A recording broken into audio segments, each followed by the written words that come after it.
এই রিক্সা, যাবা? জি, কোথায় যাবেন? Mirpur commerce college. আসেন। দুটো মেয়ে উঠলো রিক্সাতে। দুটো মেয়ে একই ক্লাসে পড়াশোনা করে, নতুন ভর্তি হয়েছে এবার। চলুন কিছু কথা শুনে আসি ওদের। ও হ্যাঁ, ওদের নাম জেরিন এবং নাফিজা।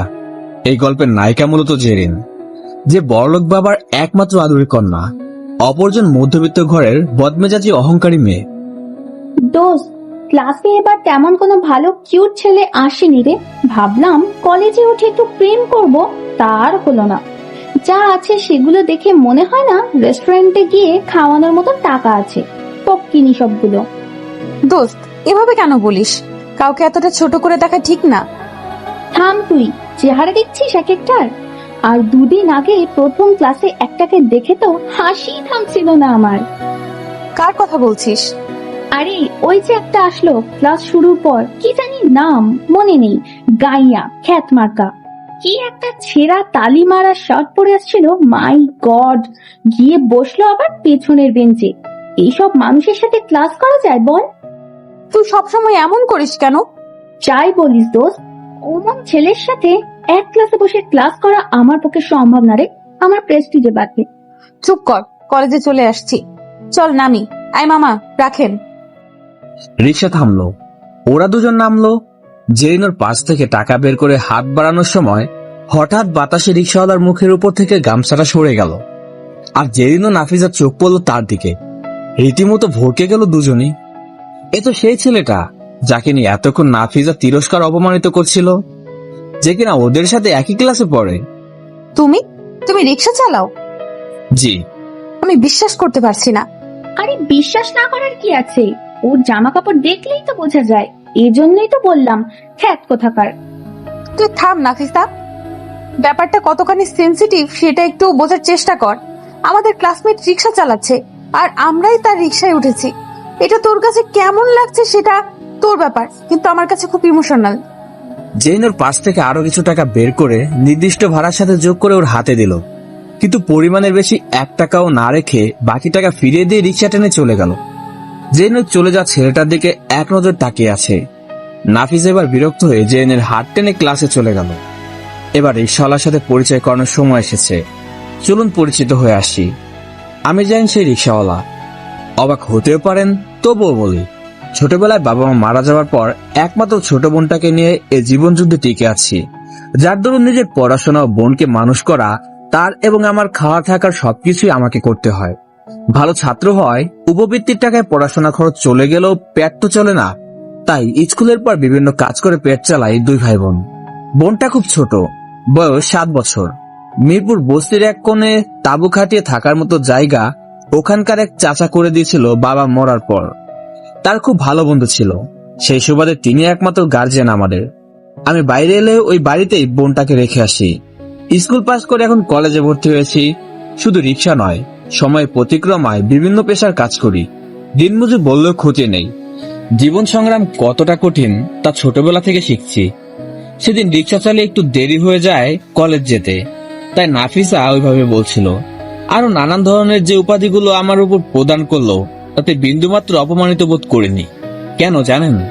কারণ ওই অনুভূতিটা এখন একটুও নেই। থাকলে হয়তো অনেক আগে না খেয়ে মরতে হতো। কতজন কত কি বলে তাতে কিছু মনে করি না। আমার রিজিক আমাকে খুঁজে নিতে হবে, কেউ এসে খাইয়ে দেয় না। উপরে বসে যিনি সব কলকাঠি নাড়েন তিনিই পথ দেখান, আর আমি সেই মতো ব্যবস্থা করতে নিত্যদিনের মতো যাত্রা করি। আজ সকালে 60 টাকা ইনকাম করেছি, তাই এখন সময় হয়েছে বাড়ির পাশে রিক্সা জমা দিয়ে কলেজে আসার। বোনের জন্য কয়টা চকলেট কিনে নিতে হবে, না হলে কেঁদে আমার কোলেই ঘুমিয়ে যাবে। আপন বলতে ওই আমার সব। খুব ভালোবাসি আমার ছোট বোনটাকে। কলেজে যাবার মতো তেমন ভালো কোনো জামা নেই। গতবার এক লোককে রিক্সায় উঠিয়েছিলাম শীতের সময়, খালি গায়ে কাঁপছিলাম দেখে একটা জামা আর চাদর কিনে দিছিল। সেদিন অনেক কেঁদেছিলাম। ওই স্যারকে এখনো কোথাও দেখলে খুব যত্ন আর সম্মান করে রিক্সায় তুলি। খুশি হয়ে কিছু বকশিশ দেয়। খুব ভালো মানুষ উনি। সে জামাটাই পরে কলেজে যাই, যদিও পুরনো হয়ে গেছে, তবুও এটাই সম্বল। পরিচয় পেয়ে কি খারাপ লাগছে? খারাপ লাগলেও কিছু করার নাই, কারণ আল্লাহ সবাইকে সবকিছু দেন না। হয়তো সময় বিশেষ কোনো মিরাকেল ঘটে। চলুন পরের কাহিনী নিয়ে কথা বলি। এদিকে নাফিজা ক্লাসে ঢুকে সবাইকে আমার ব্যাপারটা খুলে বলল। দু একজন ছাড়া সবাই হাসাহাসি তামাশা করলো আমাকে নিয়ে। জেনের বাধা সত্ত্বেও নাফিজা খুব মজা নিল। আমি ক্লাসে ঢুকতে সবাই মিলে একসাথে বলতে শুরু করলো, এই দেখ দেখ, আমাদের রিক্সাওয়ালা এসেছে। কি মামা, যাবা নাকি? শালা দিন মজুর খ্যাত কোথাকার এই শ্রমিক, আজ কত কামাইছিস? কথাগুলো খুব হাসি তামাশা করে বলতে থাকলো। আমি ছলো ছলো চোখ নিয়ে সবার দিকে একবার চোখ বুলিয়ে মাথা নিচু করে সেই বেঞ্চে বসে পড়লাম। বুকের ভেতরটা খুব যন্ত্রণা অনুভব করছে। ভাবছে এই ধনীর দুলাল দুলালিরা কি পড়াশোনা শিখছে? হতে পারে দিনমজুর, তাই বলে কি কোনো মূল্য নেই সমাজে? আমার মতো আরো হাজারো দিনমজুর আছে, তাদেরকেও কি এরা মূল্য দিচ্ছে? লজ্জা পায়নি, কিন্তু কষ্ট হচ্ছে কথাগুলো শুনে। শুধু বারবার একটা কথাই বলতে ইচ্ছে করে, আমার জায়গায় একবার নিজেদের বসে দেখো, জীবনটা কত কঠিন। সবারই ওই খোঁচানি কথাগুলো কানে বেজেছে। দু এক ফোঁটা জল গড়িয়ে পড়লো বইয়ের উপর। নাফিজা খুব হাসি আসছে আমাকে এভাবে সবার কাছে তুলে ধরতে পেরে, কিন্তু কারো উপর রাগ হচ্ছে না। ওরা আমারই বন্ধু, একই ক্লাসে পড়ি। হঠাৎ সবাইকে থামিয়ে দিল জেরিন। আশ্চর্য, কি শুরু করছিস সবাই? একটা মানুষকে এভাবে কেন অপমান করছিস? ওরে বাবালে, দেখ দেখ, মাদার টেরেসার নাতনি কি বলে। তোর খুব কষ্ট হচ্ছে নাকি রে? কেন হবে না বল, সেও তো আমাদেরই মতো একজন নাকি? তাহলে এত খারাপ ইমপ্রেশন কেন ওর জন্য? ও রিক্সা চালায়, এজন্য কেউ মানুষ না? ওকে নিয়ে আর কেউ একটা কথাও বলবি না, খবরদার। নাফিসা, তুই নিজেকে যতটা জমিদার ভাবিস, আসলে তোর পরিবার কেমন তা আমার থেকে ভালো কেউ জানে না। আর কখনো আমার সামনে কাউকে কিছু বলার আগে 10 বার ভাববি, আর নিজের পজিশনটাও ভেবে নিবি। আর বাকি যারা আছো, তোমরা মানুষকে মূল্যায়ন করতে শেখো। কাউকে অপমান করার আগে ভেবে দেখো সেই অপমান তোমাদের করলে কতটা কষ্ট লাগতে পারে। জেরিনের এমন কথা শুনে সবাই চুপ হয়ে গেল এবং আরো দু একজন তাকে সাপোর্ট করলো, কিন্তু মন থেকে অনেকে মানতে রাজি হলো না। এরই মধ্যে ক্লাস টিচার চলে এলে সবাই যার যার জায়গায় বসে পড়লো। ক্লাস শেষ হলে জেরিন আমার দিকে এগিয়ে আসছে। আমি ক্লাস থেকে বের হতে লাগলাম। যাইন। জি, আপনি আমার নাম জানলেন কি করে? প্রেজেন্টের সময় জেনেছি। ও, কিছু বলবেন? সবার পক্ষ থেকে আমি সরি বলছি। ওরা যা করেছে তা মোটেও ঠিক হয়নি। আপনি কেন সরি বলছেন? আর আমি কিছু মনে করিনি। যেটা বলেছে সেটা তো মিথ্যা নয়। মিথ্যা না হলেও সবার একটা আত্মমর্যাদা আছে। কোনো কাজই ছোট করে দেখা উচিত নয়। আর যারা এসবকে ছোট করে দেখে তারা কোনোভাবে সমাজে থাকার যোগ্য না। থাক, বাদ দেন এসব, আমি যাই এখন। কি ব্যাপার, তুমি আমাকে আপনি করে বলছো কেন? তুমি করে বলবা। না না, এটা মানায় না আমার সাথে। খুব মানায়, আমরা তো বন্ধু, তাই না? আর আপনি নয়, তুমি করে বলবা। কি হলো, চুপ করে আছো কেন? আচ্ছা, আমি তোমার ভালো একটা বন্ধু হব। বন্ধু হবে তো আমার? আমি বস্তিতে থাকা একটা ছেলে যে কখনো ভালো একটা জামা পরিনি, তারপরও দিনমজুর, এমন ছেলের সাথে কথা বলতে ঘৃণা করে, আর এই মেয়ে বন্ধু হতে চাচ্ছে। সত্যি আমি অবাক হয়ে গেলাম জেনের এমন আচরণে। ভাবলাম মেয়েটার মাঝে আসলে শিক্ষা আছে, কিন্তু বিষয়টা কেমন জানি লাগছে। তাই তখনই রাজি না হয়ে বললাম পরে জানাবো। জেরিনের থেকে বিদায় নিয়ে চলে এলাম রিক্সা নিতে। সারাটা বিকেল যা ইনকাম হবে তা দিয়েই দুজন মানুষ খেতে পারবো। আমি কখন আধ বেটা বা না খেয়েও আমার ছোট বোনটাকে খাইয়েছি। তাই জলদি এসে রিক্সা নিয়ে বের হলাম। এখন কলেজ ছুটি হওয়াতে সবাই বের হয়েছে। মুখটা ঢেকে নিয়ে গেটের সামনে দাঁড়ালাম। ঘন্টাখানিক পর আবার এসে ওখানে এলাম। দেখি আমাদেরই এক স্যার মাহিম স্যার রিক্সার জন্য অপেক্ষা করছে। আমি একটু এগিয়ে গিয়ে বললাম, স্যার কোথায় যাবেন, উঠুন। এই তো 10 নম্বরে যাব। উঠে পড়ুন স্যার। তুমি এত অল্প বয়সে লেখাপড়া না করে রিক্সা চালাও? তোমার বাবা কি করেন? আমি এতিম স্যার। ও আচ্ছা। আর আমি পড়াশোনা করি। যাক, ভালো তো। কোথায় পড়ো? আপনারই কলেজে। কি বলো তুমি? জি স্যার, আমি যাইনি। প্রথম বর্ষের ছাত্র, বিজ্ঞান বিভাগের। গতকাল আপনি ক্লাসে যার পড়া নিয়েছিলেন। ও মাই গড, তোমার মেধা আছে অনেক, কিন্তু তোমার এমন অবস্থা দেখে সত্যি খুব খারাপ লাগলো। তবে আমি কথা দিচ্ছি, তোমার জন্য কিছু একটা করব। স্যার সবকিছু জেনে নিলেন আমার ব্যাপারে, আর নামার সময় একটু বাড়িয়ে টাকা দিলেন। আমি জোর করেও ফেরাতে পারলাম না। হাতে টাকা গুজে দিয়ে আর একটা কোল্ড ড্রিঙ্কস দিয়ে বললেন সাবধানে কাজ করবে। সন্ধ্যা হয়ে গেছে, এখন আমাকে ফিরতে হবে। রিক্সা জমা দিয়ে আর দিনের ভাড়াটা দিয়ে বাকিটা নিয়ে ডাল চাল কিনে বোনের জন্য কিছু চকলেট নিয়ে কুড়ে ঘরে ফিরলাম। গিয়ে দেখি বোনটা আমার ঘুমিয়ে আছে। ফাতেমা আপু, দেখ তোর ভাই এসেছে, তোর জন্য কত চকলেট এনেছে, খাবি না? বোন আমার চোখ খুলে চকলেট আর আমাকে দেখে হাসি মুখে আমার কোলে এসে জড়িয়ে ধরে বলল, তুমি আমার ভালো ভাইয়াটা, চকলেট কামু। আমি একটা চকলেট খুলে ওর মুখে দিলাম। ও খুশি মনে খাচ্ছে আর আমার জামা খুলে রাখতে জামা ধরে টানছে। হয়তো বুঝতে পারে ভাই কষ্ট করে এসেছে, একটু কাজ করে এগিয়ে দিলে ভাইয়ের কষ্ট কমবে। এটাই তো ভাই বোনের ভালোবাসা। ওকে বসিয়ে রেখে চুলে ভাত রান্না করতে শুরু করলাম। পাশাপাশি বই নিয়ে বসে পড়াগুলো দেখছি। প্রতিদিন পড়াগুলো না করলে ভালো রেজাল্ট করতে পারবো না। যত কষ্টই হোক না কেন পড়াশোনা করতেই হবে আমাকে। একদিন আমিও 10 জনের একজন হব। আমার বোনটাকে সুন্দর জামা কিনে দিব, রেস্টুরেন্টে বসে সাহেবদের মতো খাবো, পেট ভরে একটু ভালো খাবার খেতে পারবো। আল্লাহ হয়তো আলোর মুখ দেখাবেন একদিন। ভাত রান্না হয়ে গেছে। বোনটা আমার খাবে বলে কান্না শুরু করেছে। ছোট মানুষ তো সহ্য করতে পারে না, হয়তো তার ভাইয়ের মতো। জলদি খাবার খাইয়ে দিয়ে ওকে ঘুম পাড়িয়ে দিলাম, তারপর নিজে খেলাম। বোনকে বুকে জড়িয়ে রাতের ঘুমে অচেতন হয়ে গেলাম। পরদিন ক্লাসে গেলাম। যেদিন দ্বিতীয় বেঞ্চে বসে আছে দেখলাম, চুপ করে পাশ দিয়ে পেছনে যেতে লাগলাম। তখন জেরিন আমার হাত ধরে ওর পাশে রাখা সিটে আমাকে বসিয়ে দিল। এই প্রথম কোনো এক মেয়ের হাতের ছোঁয়া লাগলো। কেমন জানি কেঁপে উঠলাম একরকম। তাও যে সে মেয়ে নয়, কোন এক বাবার আদুরে রাজকন্যা। চুপ করে আছি দেখে যে নিজে বলল, কি হলো, কথা বলো না কেন? এমনই। আজ তোমার সব কিছু আমাকে বলবে, আমি সবকিছু শুনতে চাই। কি বলবে তো? আমাদের কথা বলা দেখে বাকিরা সব খারাপ নজরে তাকাচ্ছে, বিশেষ করে নাফিজা। কোনোভাবে আমাকে সহ্য করতে পারছে না। কি জানি ওর কি ক্ষতি করে ফেলেছি। আজ মাহিম স্যারের ক্লাস আছে। স্যার ক্লাসে এসে আমাকে দেখে জিজ্ঞেস করলো কেমন আছে। সবার উদ্দেশ্যে বললেন, আজ তোমাদের একজন সংগ্রামী মানুষের গল্প বলবো, শুনবে সবাই? জি স্যার, শুনবো। জন্মের পর থেকে যে বাবা মায়ের আদর ভালোবাসা খুব অল্প সময় পেয়েছে, তার কষ্টটা বুঝতে পারো তোমরা? একটা এতিম বাচ্চার অসহায়তা অনুভব করতে পারো? জি স্যার, খুবই মর্মান্তিক। কে স্যার এই সেই লোক?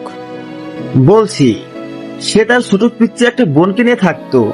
সারাদিন হাড় ভাঙা খাটুনি খেটে দুবেলা খাবার জোগাড় করত, খেয়ে বা না খেয়ে কাটাতো। কিন্তু কখনো ভিক্ষা করেনি, কারো কাছে হাত পাতেনি। জীবন যুদ্ধে সে শক্তিশালী একজন যোদ্ধা। ওয়াও স্যার, তাহলে তো তিনি আসলে অসাধারণ একজন মানুষ। এমন মানুষকে তো সেলুট জানানো উচিত। সবচেয়ে আশ্চর্যজনক বিষয়টা কি জানো? এত পরিশ্রমের পরও সে নিজের পড়াশোনা চালিয়ে গেছে। মেধাবী ছাত্রদের অন্যতম একজন, যার দারুণ সে এগিয়ে গেছে সাফল্যের দ্বার প্রান্তে। স্যার, ইনি কি কোনো ঐতিহাসিক কেউ? এমন মানুষও কি কেউ আছে এখনকার সময়? না, সে ঐতিহাসিক কেউ নয়। সে আমাদের এই ক্লাসেরই ছাত্র, তোমাদের বন্ধু জাইন ওয়াসিফ। স্যারের কথাগুলো সবাই যে আগ্রহ নিয়ে শুনছিল, এবার তারা সবাই আমার দিকে অবাক দৃষ্টিতে তাকিয়ে আছে। মনে হচ্ছিল তারা কোনো ইতিহাসের পাতায় উঠানো কোনো মহাপুরুষের গল্প শোনার অপেক্ষায় ছিল। কিন্তু আমার জীবনের গল্প স্যারের মুখে কতটা শোভা পেল বা বলাটা কতটুকু সার্থক হলো, তা হয়তো স্যারের এক্সপ্রেশন দেখে বোঝা যাচ্ছে। হাতে গোনা 2-1 বাদে বাকি সবাই আমাকে নিয়ে যে এতদিন তিরস্কার করতো, তা হয়তো এখন আর নেই। তারপর স্যার আর কিছু কথা বলল। সবকিছু শোনার পর সবার চোখে জল ছলছল করছে, হয়তো মন ছুঁয়ে গেছে তাদের। তারপর যেদিন সে অনেকেই নিজের স্থান ছেড়ে উঠে দাঁড়ালো এবং আমার এমন পরিশ্রম করা, সংগ্রাম করে বেঁচে থাকার সাহসিকতা ও ইমোশন গুলো নিজের মতো করে নিয়ে হাততালি দিতে শুরু করলো। নিজেকে তখন খুব একা লাগছিল না। হয়তো সব বন্ধুদের ভিড়ে আমিও নিজেকে তাদের একজন ভাবতে লাগলাম। স্যার বললেন, আজ থেকে তোমরা কেউ ওর পোশাক চলাফেরা নিয়ে কটাক্ষ করবে না, বরং তাকে সব দিক থেকে গড়ে তুলবে তোমাদের মতো করে। স্যারের এই উপস্থাপনাটা সবার কাছে ভালো লাগলো। তিনি লাইব্রেরিতে সকল টিচারের সামনে আমার কথাগুলো জানালেন। তাই সব টিচাররা আমাকে খুব স্নেহ ভালোবাসতো এবং সবার থেকে অন্যভাবে দেখতো। সেটা অনুভূতি নয়, কারণ আমি করুণা ও সহানুভূতি নিয়ে বাঁচতে চাই না। কলেজ ছুটির সঙ্গে সঙ্গে জেরিন সহ অনেকে এসে আমাকে ঘিরে ধরলো। গতদিনের বাজে ব্যবহারের জন্য সবাই শিরদোষ অকপটে স্বীকার করে ক্ষমা চাইলো এবং আমাকে টিকে থাকার জন্য উৎসাহ দিল। একসাথে অনেকগুলো বন্ধু পেলাম, তাদের বন্ধুসুলভ আচরণটাও খুব ভালো লাগলো। সবশেষে জেরিন আমাকে নিয়ে বাইরে এলো। জায়েন, তোমার সবকিছু আজ শুনতে চাইছিলাম তোমার মুখ থেকে, কিন্তু তার আগে স্যার সবটা জানিয়ে দিল। আমরা হয়তো তোমাকে তোমার প্রাপ্য সম্মানটুকু দেওয়ার যোগ্য না। তুমি আসলে খুব মহান মানুষ, আর তোমার সাথে বন্ধু হয়ে একসাথে চলতে পেরেও নিজেকে ধন্য মনে করছি। থামুন না, এভাবে কেন বলছেন? এভাবে বললে আমার খারাপ লাগবে। আমি অতটাও নই যতটা বলছেন। আমি সাধারণ কেউ। এটাই তোমার বড় গুণ, বুঝলে? আর হ্যাঁ, যদি একবার আপনি আপনি করো তবে কান টেনে ছিঁড়ে ফেলবো। তুমি করে বলো। আচ্ছা ঠিক আছে, বলবো। এবার খুশি তো?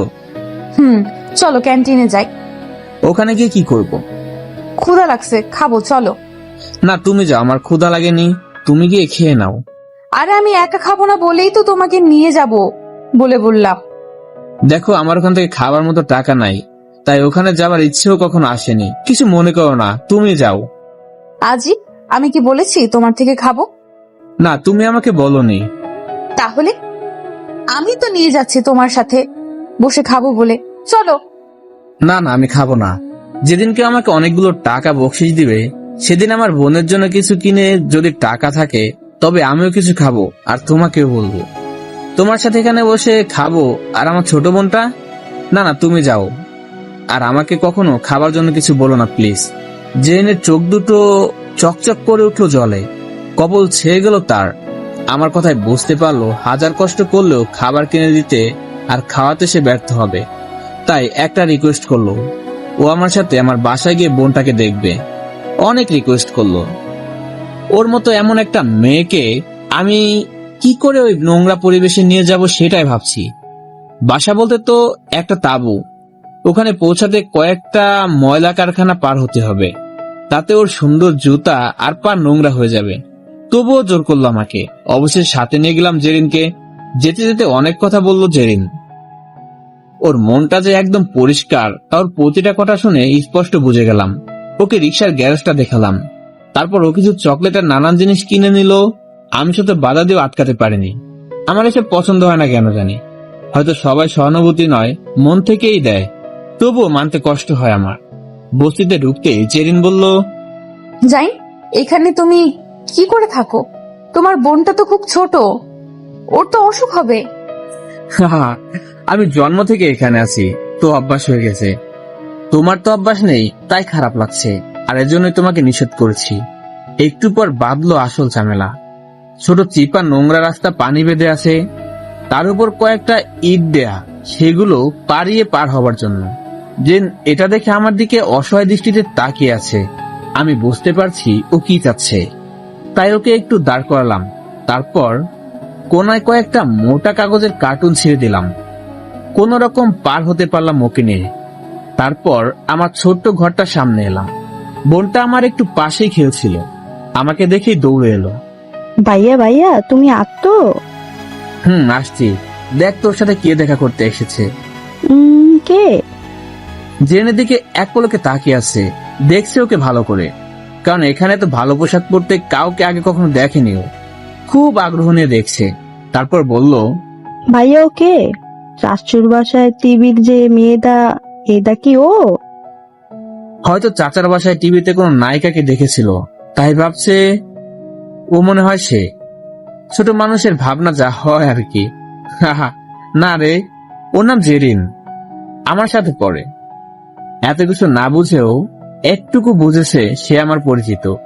জেরিন ওর দিকে তাকিয়ে দেখছে, তারপর হাত থেকে ব্যাগগুলো নামিয়ে ওকে কোলে নিতে গেলে আমি বাধা দিলাম।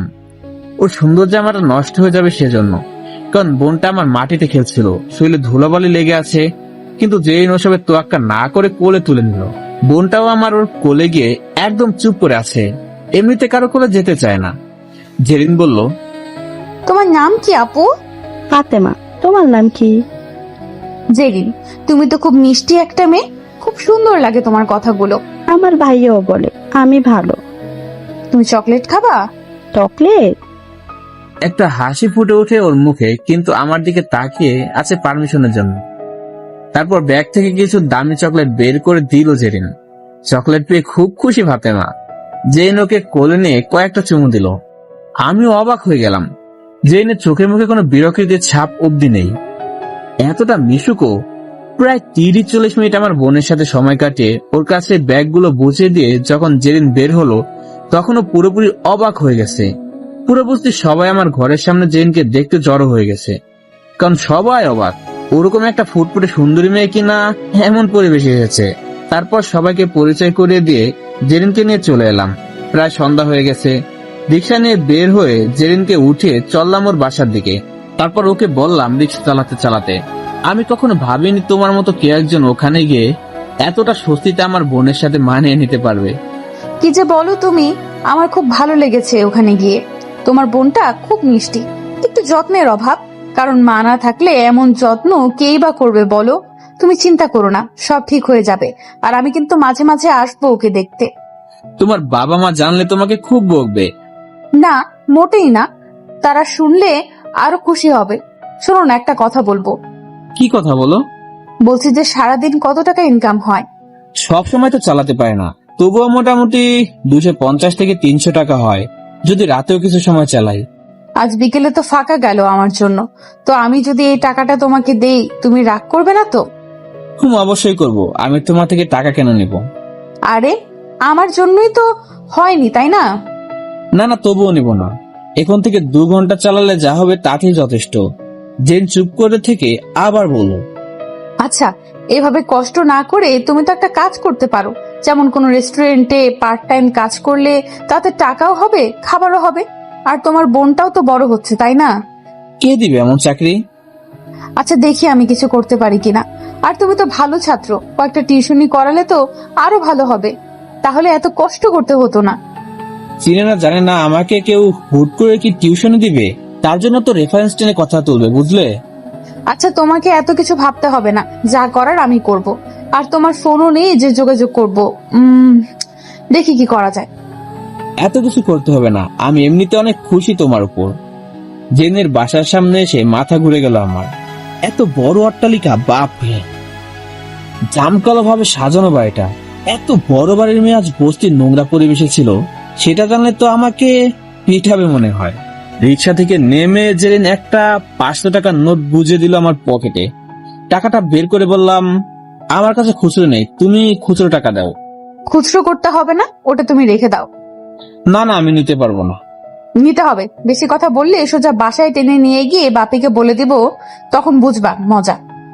ভয়ে আমার গলা শুকিয়ে গেছে। চুপচাপ ওর কথা মেনে নিলাম। ও মুচকি এসে চলে গেল, আমিও চলে এলাম। 3 দিন পর কলেজে এসে ক্লাসে ঢুকতে দেখি কেউ নেই, সব ফাঁকা। বুঝলাম না কেউ আসেনি কেন। একজন এসে বলল সবাই কমন রুমে আছে, ওখানে যেতে। আমিও গেলাম ওখানে। ভেতরে ঢুকতেই সবাই একসাথে চিল্লিয়ে বলল, happy birthday Zain, many many happy returns of the day. আজ আমার জন্মদিন, অথচ আমারই মনে নেই। অস্বাভাবিক কিছু নয়, কারণ গরিবের সব দিনই সমান। নুন আনতে যার পান্তা ফোরায় তার আবার জন্মদিন। তবে আশ্চর্যের ব্যাপার হলো ওরা কি করে জানলো? তখন জেরিনে গিয়ে এসে বলল, স্যারের কাছে জানতে পারলাম আজ তোমার জন্মদিন, তাই সবাই মিলে তোমাকে একটা সারপ্রাইজ দিলাম। খুশি হয়েছো? খুশির থেকে অবাকটা বেশি হয়েছি। অবাক হওয়ার কিছুই নেই, তুমি আমাদের সবার বন্ধু, এতটুকু তো করতেই পারি। কিন্তু এটা ভেবো না যে সারপ্রাইজটা শুধু এতটুকুই, তোমার জন্মদিনের গিফটও আছে। মানে? আমরা সবাই মিলে তোমার জন্য কিছু গিফট কিনেছি। কি গিফট? জেরিন সহ সবাই এসে বড় একটা বক্স ধরিয়ে দিল, মোটামুটি ভারী। ভিতরে কি আছে বুঝতে পারছি না। তারপর কেক কাটার পালা। জেন আমার হাত ধরে কেক কাটতে শুরু করলো। দ্বিতীয়বার জেনের হাতের ছোঁয়া পেলাম। একটা অজানা ভালো লাগা অনুভূতি বিদ্যুতের গতিতে সমস্ত শরীরে বয়ে গেল। হাতটা সত্যি খুব নরম ছিল। সবাই মিলে আমার জন্মদিনটা এভাবে আয়োজন করে এত মজা করে করবে, এটা আমার কাছে স্বপ্ন ছাড়া কিছু নয়। তবুও তা বাস্তবে রূপ নিল। তারপর কলেজ শেষে জেন আমার সামনে এসে বলল, এই যে মিস্টার, বলো। সবার গিফট নিলে আমার গিফট নিলে না? সবাই মিলে তো দিলে, আর কি? সেটা সবার পক্ষ থেকে, কিন্তু আমি পার্সোনাল ভাবে দিব তো। কি দিবা আবার? তোমার জন্য খুব সামান্য একটা গিফট, এটা নাও। এটা তো মোবাইল, এটা নিয়ে আমি কি করব? তোমার সাথে যোগাযোগ করার জন্য বুদ্ধুরাম। কিন্তু কোনো কিন্তু না, একদম বেশি বুঝবা না। যা বলছি চুপচাপ মেনে নাও। রাতে বাসায় এসে ফাতেমাকে সামনে বসিয়ে গিফট বক্সটা খুললাম। ফাতেমা ভীষণ আগ্রহ নিয়ে অপেক্ষা করছে। বক্সটা খোলার পর আমি সত্যি খুব অবাক হয়ে গেলাম। কয়েকটা শার্ট প্যান্ট গেঞ্জি আমার জন্য এবং ফাতেমার জন্য। কিছু খাবারের প্যাকেটও আছে। আমার বুঝতে অসুবিধা হলো না এসব জেরিনের কাজ। কারণ সবগুলো পারফেক্ট সাইজের। নতুন জামা পেয়ে ফাতেমা খুব খুশি হলো। সে আমাকে জিজ্ঞেস না করে পরলো না। ভাইয়া কালকে ঈদ, এত নতুন জামা কে দিল? না রে বোন, আমার কিছু বন্ধু দিয়েছে। সেদিন যে আপুটা এসেছিল ও দিয়েছে। খুব ভালো জামা, আমাকেও পরিয়ে দাও না ভাইয়া। ফাতেমাকে একটা জামা পরিয়ে দিলাম। ও খুশিতে নাচছে। কখনো এমন জামা তো পরেনি, তাই খুশির সীমাটা একটু বেশি। সব গিফটগুলো গুজিয়ে রাখছে, এমন সময় ফোনটা বেজে উঠলো। হ্যালো। কি মিস্টার, কি করা হচ্ছে শুনি? গিফটগুলো দেখছিলাম আর ফাতেমাকে জামা পরিয়ে দিলাম। পছন্দ হয়েছে সব? ফাতেমা খুব খুশি হয়েছে, কিন্তু কিন্তু কি? আমার জন্য এত কিছু কেন করলে? কেন এর উত্তর হয়তো জেনে নিজেরও জানা নেই। কেন করছে এসব? হয়তো বন্ধুত্ব, নয়তো তার চেয়ে বেশি কিছু, অথবা সহানুভূতি, নতুবা অন্য কিছু। কোনোটাই ঠিক করে বলতে পারে না। এভাবে কাটতে থাকে কিছুদিন। জেনের সাথে আমার ঘনিষ্ঠতা দিন দিন বাড়তেই থাকে। তবে আমি তাকে খুব ভালো একটা বন্ধু ভাবতে শুরু করলাম, কারণ কোনো কিছুর বিনিময় বা পাবার আশা নিয়ে সে আমার জন্য এত কিছু করছে না। ওর মন মানসিকতা সম্পর্কে যতই জানছি ততই অবাক হচ্ছি। আসলে দুনিয়া এখনো ভালো মানুষ আছে বলেই হয়তো পৃথিবীটা এখনো সুন্দর। কয়েকদিন পর মাহিম স্যার আমাকে ডেকে পাঠালেন। শোনো জাইন, জি স্যার। টিউশনি করাতে পারবে না? সেটা তো পারবো, কিন্তু স্যার আমার কাছে কে দিবে টিউশনি করাতে? আমার এক পরিচিত অভিভাবক আছেন, ওনার ছোট দুটো বাচ্চা আছে। ছোটটা 4th শ্রেণী আর বড়টা হয়তো একটু বড় হবে। ওদের জন্য ভালো একটা টিচার খুঁজতে কাল আমাকে জানিয়েছিল। বেশ ভালো পারিশ্রমিকও দিবে। তখন তোমার কথা মনে পড়লো। এখানে টিউশনি করালে তোমার হয়তো আর রিক্সা চালানো লাগবে না, এমনকি খুব ভালো করে চলতে পারবে। তারপর আরো 2-1টা টিউশনি তখন নিজেই জোগাড় করতে পারবে। আমি ঠিকানা লিখে দিচ্ছি, তুমি আজই বিকেলে ওখানে যাবে। আর আমি ওনাকে কল করে জানিয়ে দেবো, কেমন? ধন্যবাদ স্যার, চিরকৃতজ্ঞ থাকবো। তোমার জন্য কিছু একটা করতে পেরে আমার নিজেরও ভালো লাগছে। আচ্ছা স্যার, তাহলে আমি আসি। আচ্ছা এসো, আর আমাকে জানিও। আচ্ছা স্যার। কলেজ থেকে বের হয়ে আল্লাহর কাছে শুকরিয়া আদায় করতে করতে এগিয়ে যাচ্ছি। ফাতেমাকে দুপুরে খাইয়ে ঘুম পাড়িয়ে তারপর বের হই ঠিকানা মতো। বাসার সামনে গিয়ে দাঁড়িয়ে আছি, কাউকে দেখতে পাচ্ছি না। দাঁড়ানো মনে হয় নেই। অগত্য অপেক্ষা করা ছাড়া আর কোনো উপায় নেই। হঠাৎ রিক্সা থেকে এসে দাঁড়ালো বাসার সামনে। আমি পিছনে ঘুরে তাকাতেই অবাক হয়ে গেলাম। জেরিন এখানে কি করছে? জেরিন রিক্সা থেকে নেমে আমাকে দেখে ও অবাক হয়ে গেছে। জাইন, তুমি এখানে কি করছো? আমি তো এসেছিলাম ওই বাসায় নাকি একজন টিউটর লাগবে, মাহিম স্যার বলে পাঠালো, তাই আসছি। কিন্তু তুমি এখানে কি করছো? জেন আমার কথা শুনে মুচকি হাসি হাসতে চুপ করে। তারপর বলল, চলো ভেতরে যাই। ততক্ষণে দারোয়ান এসে গেট খুলে দিয়ে জেনকে আপামনি বলে সালাম দিল। বুঝলাম পরিচিত, কিন্তু এবার এর সাথে তার সম্পর্ক কি সেটা মিলাতে পারছি না। ভেতরে গিয়ে একজন মধ্যবয়সী লোক এলেন। সাথে সাথে জেন তাকে ইশারা দিল, কিন্তু আমি তার ইশারা দেখেও বুঝলাম না। আমাকে সোফায় বসতে দিল। জেন সে লোককে রুমে নিয়ে গেল। কিছু সময় পর লোকটা এসে বলল, তুমি তাহলে যাইন? জি। মাহিম স্যারকে বলেছিলাম একটা ভালো ছেলে দরকার। আসলে আমার দুটো মেয়ে, বড় মেয়ে ক্লাস 8-এ আর ছোট মেয়ে ক্লাস 4-এ পড়ে। তো তুমি পারবে তো ওদেরকে পড়াতে? জি, আমার কোনো সমস্যা হবে না। সপ্তাহে কতদিন পড়তে হবে? তুমি যদি 3-4 দিন পারো বা 6 দিন পারো, সেভাবেই তোমার পারিশ্রমিক পাবে। এসব নিয়ে ভাবতে হবে না, মাহিম স্যার আমাকে বলেছে সব। আচ্ছা, আমি 6 দিন পারবো। কখন পড়াতে হবে? বিকেলে এসে পড়াবে। আচ্ছা তাহলে আজ তোমার স্টুডেন্টের সাথে পরিচিত হয়ে যাও, কাল থেকে পড়ানো শুরু করো, কেমন? আচ্ছা ঠিক আছে। উনি ভেতরে চলে গেলেন।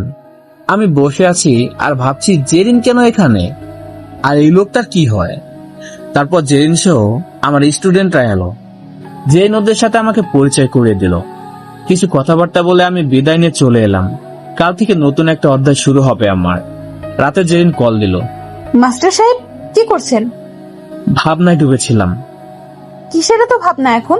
কাল থেকে পড়াবে আর তোমাকে কষ্ট করতে হবে না। কিন্তু তুমি ওখানে কি করছিলে? ওদের সাথে তোমার সম্পর্ক কি? ও আচ্ছা, তোমাকে তো বলা হয়নি।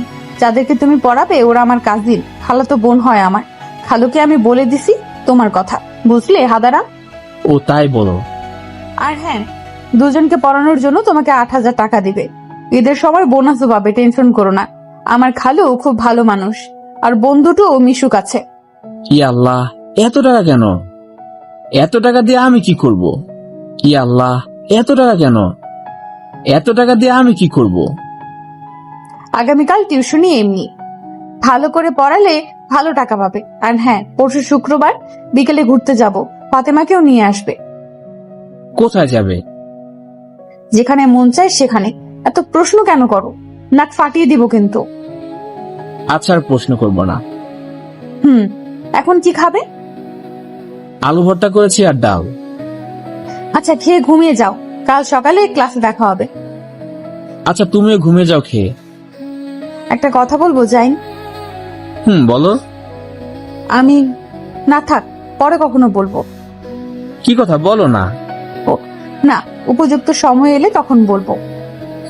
আচ্ছা, অপেক্ষায় থাকলাম। শুক্রবার বিকেলে জেনুর গাড়ি নিয়ে সোজা আমার বস্তির সামনে এলো। তারপর কল দিয়ে ফাতেমাকে নিয়ে আসতে বলল। ফাতেমা খুব খুশি হয়ে নতুন জামা পরে আমার হাত ধরে আসছে। আমি জেনের সামনে নতুন জামা পরে একটু লজ্জাবোধ করছি। পুরনো জামা পরার মাঝে কেন জানি একটা অন্যরকম ভালো লাগা কাজ করে। কিন্তু আমার পুরনো জামা তো লোক সমাজে চলে না। জেন আমার দিকে অপলকে তাকিয়ে আছে। খুব সুন্দর লাগছে তোমাকে জাইন। আর ফাতেমা কত কিউট একটা মেয়ে, এখন বোঝা যাচ্ছে। সবই তো তোমার জন্যই হয়েছে। চির কৃতজ্ঞ থাকবো আমরা দুজন তোমার কাছে। প্লিজ জাইন, এভাবে বলো না। ফাতেমাকে আমার কোলে দাও।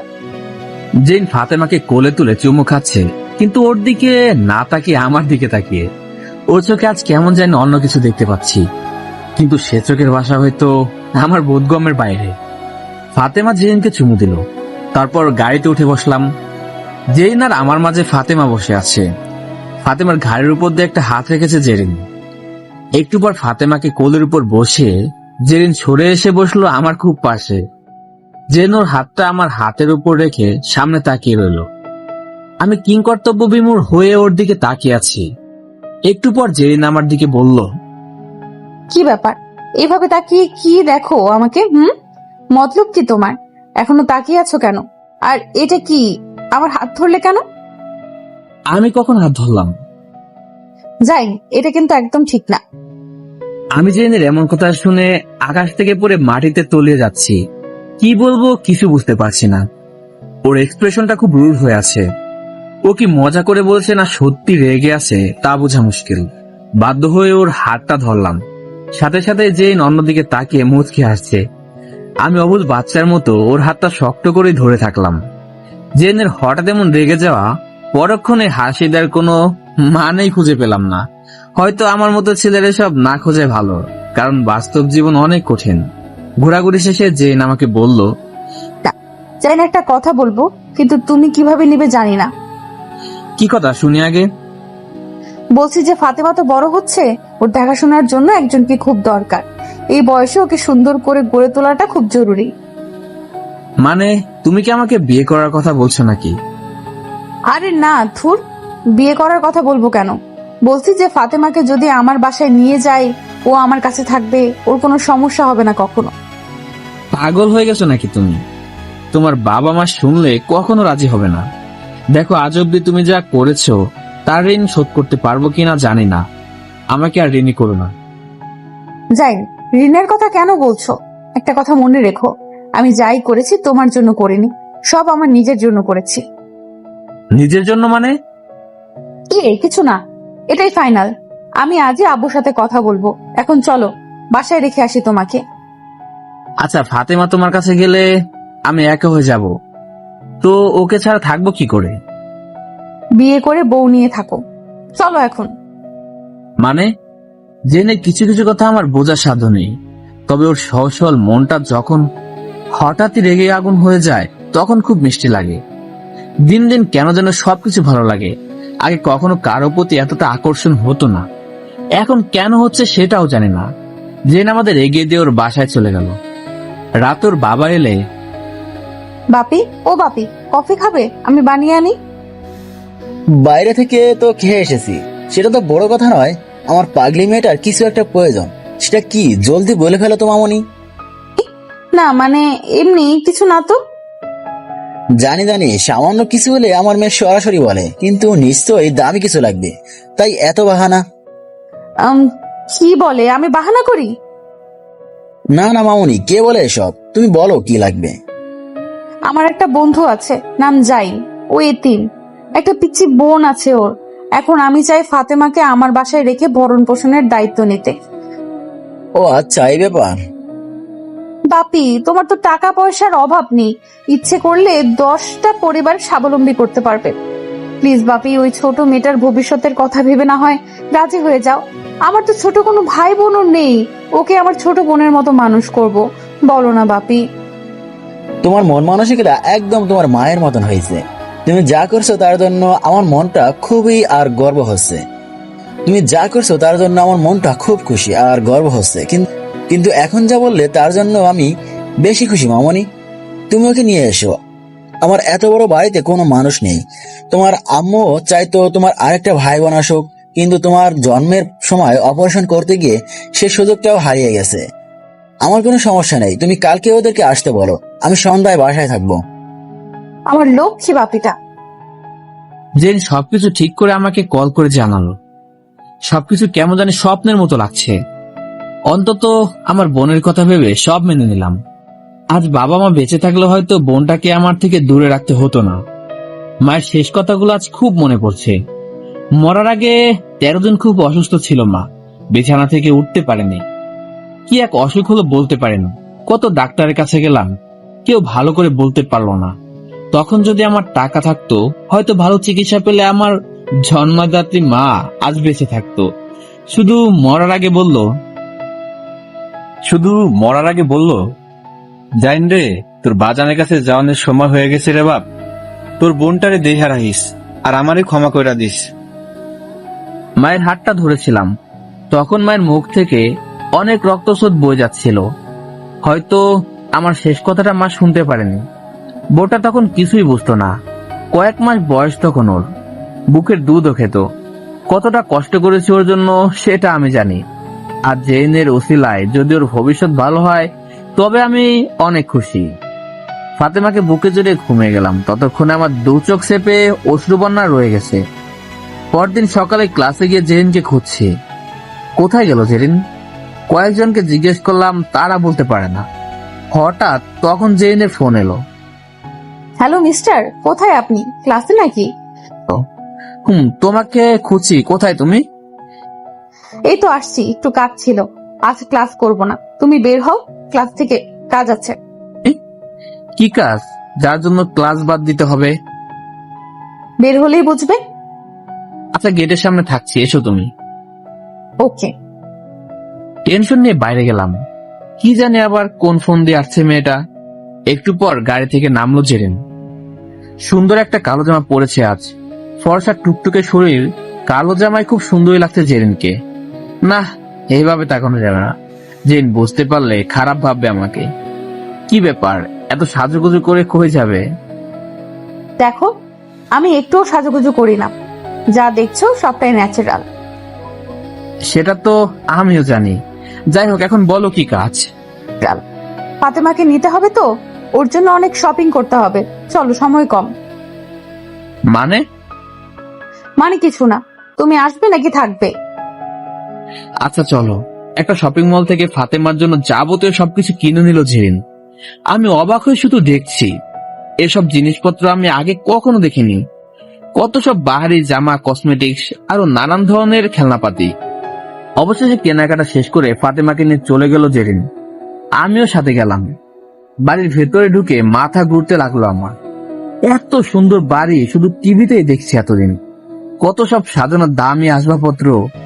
জেনুর আম্মুকে ডেকে আমার সাথে কথা বলতে রেখে ফাতেমাকে নিয়ে গেল গোসল করাতে। আন্টি বলল, বাবা, তোমার সবকিছু শুনে খুব খারাপ লেগেছিল। বাবা মাকে এত অল্প বয়সে হারিয়ে যে পরিশ্রম করে বোনকে বড় করলে, তা সত্যি সবাই পারে না। আজ থেকে তুমি আর এতিম নও। তোমার এক মা চলে গেছে, তাতে কি, আরেক মা তো বেঁচে আছে। আমাকে আন্টি না ডেকে মা বলেই ডেকো। আমি আর নিজেকে সামলাতে পারিনি। হাউমাউ করে কেঁদে ফেললাম আন্টিকে জড়িয়ে ধরে। আন্টি আমাকে সান্ত্বনা দিচ্ছেন ঠিক মায়ের মমতার মতোই। এতদিন খা খা করা বুকটা মায়ের শূন্যতায় যে আর্তনাদের ঝংকার বাজত, তা আজ হয়তো অনেকটাই থেমে গেছে। আমার ভাবতে কষ্ট হচ্ছে, এত ধনী পরিবারের মানুষ তারা এতটা ভালো মনের হতে পারে। সবাই খারাপ হবে এমন সবসময় হয় না। আপন করে নিতে পারা মানুষ খুব কমই আছে। নয়তো টাকার অহংকারে নিজের পরিচয়ে আকাশচুম্বী ভাবা মানুষের অভাব নেই সমাজে। আজ অনেক স্নেহ পেলাম, আর বুঝতে অসুবিধা বাকি নেই আমার ছোট বোনটা এখানে কতটা ভালো থাকবে। একটু পর জেরিন ফাতেমাকে নিয়ে এলো। দেখো না আম্মু, ফাতেমাকে কত কিউট লাগছে। ঠিক মতো যত্ন না নিলে যা হয়। এখন থেকে 1 মাস পর ওকে চেনাই যাবে না। আজ আমার ছোট বোনের অভাব পূরণ হলো। এখন থেকে তুই আপুর কাছে থাকবি। ফাতেমাকে রেখে আমি গেলাম টিউশনি করাতে। আজ প্রথম দিন। শুরুটা ভালো হয়েছে। দুজনই ভালো ছাত্রী, অল্পতেই বুঝতে পারে মনে হচ্ছে। তবে দুষ্টুও কম নয়। টিউশনি শেষ করে জেরিনের বাবার সাথে কথা বলবো বলে ওদের বাসায় যাচ্ছি। এমন সময় রাস্তায় দাঁড়িয়ে গেলাম। দুটো লোক একটা বৃদ্ধ রিক্সাওয়ালার সাথে খুব বাজেভাবে কথা বলছে। ব্যাপারটা আমার ভালো লাগলো না। এগিয়ে গেলাম। কি হয়েছে সেটা জানার জন্য বৃদ্ধ কাকাকে জিজ্ঞেস করলাম। তিনি যা বললেন তা ছিল এমন, ওই 2 লোক একটা রেস্টুরেন্টের সামনে থেকে এই রিক্সায় উঠে। তাদের মধ্যে যে কথা হচ্ছিল তা ছিল এমন। কত টাকা টিপস দিলি তুই? 100 টাকা। এত টাকা টিপস দিয়ে লাভটা কি? 20 টাকা দিলেও তো হতো। বলদ, ওখানে 20 টাকা চিপস দিলে মানসম্মত থাকতো। চক্ষু লজ্জা বলে তো কিছু একটা আছে নাকি? আর আমার কি টাকা পয়সার অভাব আছে যে 100 টাকা দিলে কমে যাবে? ভালোই, আজকাল টাকা তোর বেশি হয়ে গেছে। এরকম টাকার গরম দেখিয়ে লোকটি আরো কিছু কথা বলেছে। তারপর বৃদ্ধ লোকটি তাদেরকে নামিয়ে 20 টাকা রিক্সা ভাড়া নেবার পর তাদেরকে রিকোয়েস্ট করে বলল, স্যার, আমার মেয়েটার অবস্থা খুব খারাপ। ভালো ডাক্তার দেখাতে টাকা দরকার। ওষুধ কেনার মতো টাকা জোগাড় করতে পারিনি। যদি 10 টাকার বেশি দিতেন তাহলে উপকারিত হতো। এই সামান্য কথায় লোকটি নাকি খেপছেন। তার ভাষ্য ছিল এমন, শালা ভিক্ষুকের জাত, যত সব মিথ্যা কথা বলে টাকা আদায়ের ধান্দা শুরু করছিস। আমার কি টাকা সস্তা হয়ে গেছে নাকি? ভাড়া বেশি চাস কেন? এসব ছাড়াও আরো কিছু কথা বলেছে যা ছিল অপমানজনক।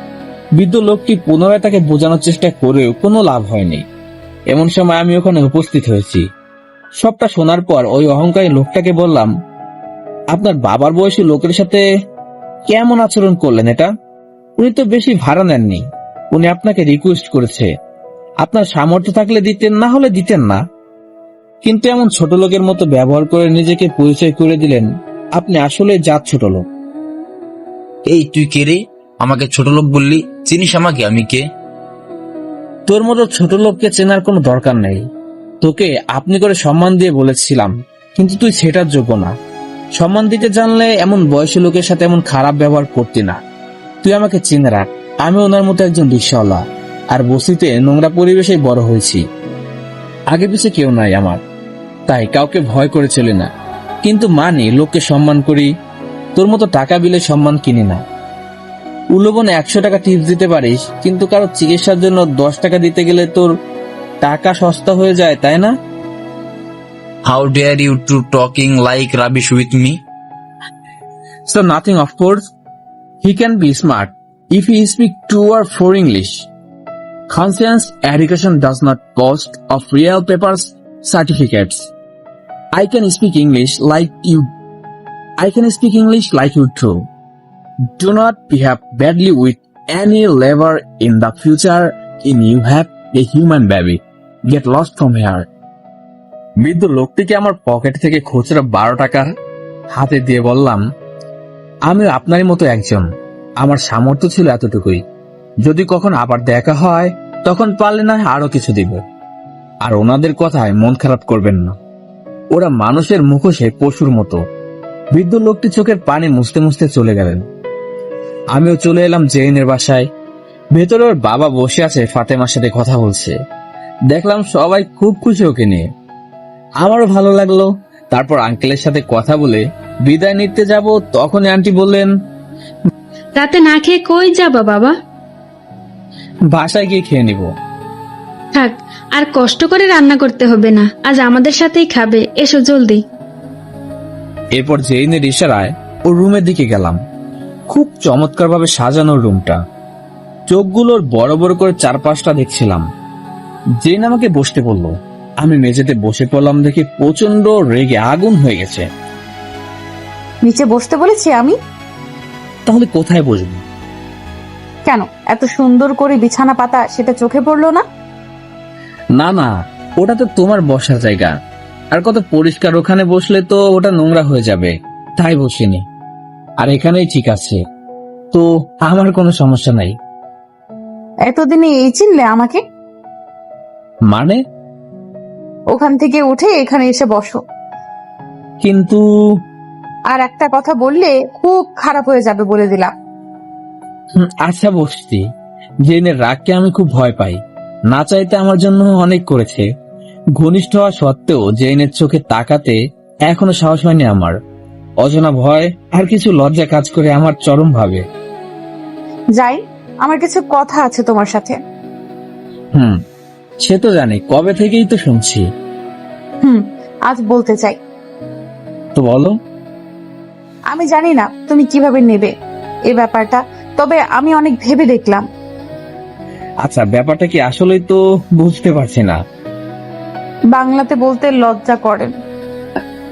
আচ্ছা, ইংলিশে বলো তাহলে। I think I'm in love with you. I spent every moment thinking of you. In everything I found you. I want you to be lonely. I want to love with you as your laughter and tears are mixed. I want you to have me. I love you so much, Zain. Zain, আমার মনে হয় আমি তোমাকে ভালোবাসি। আমার প্রতিটা মুহূর্ত কাটে তোমাকে ভেবে।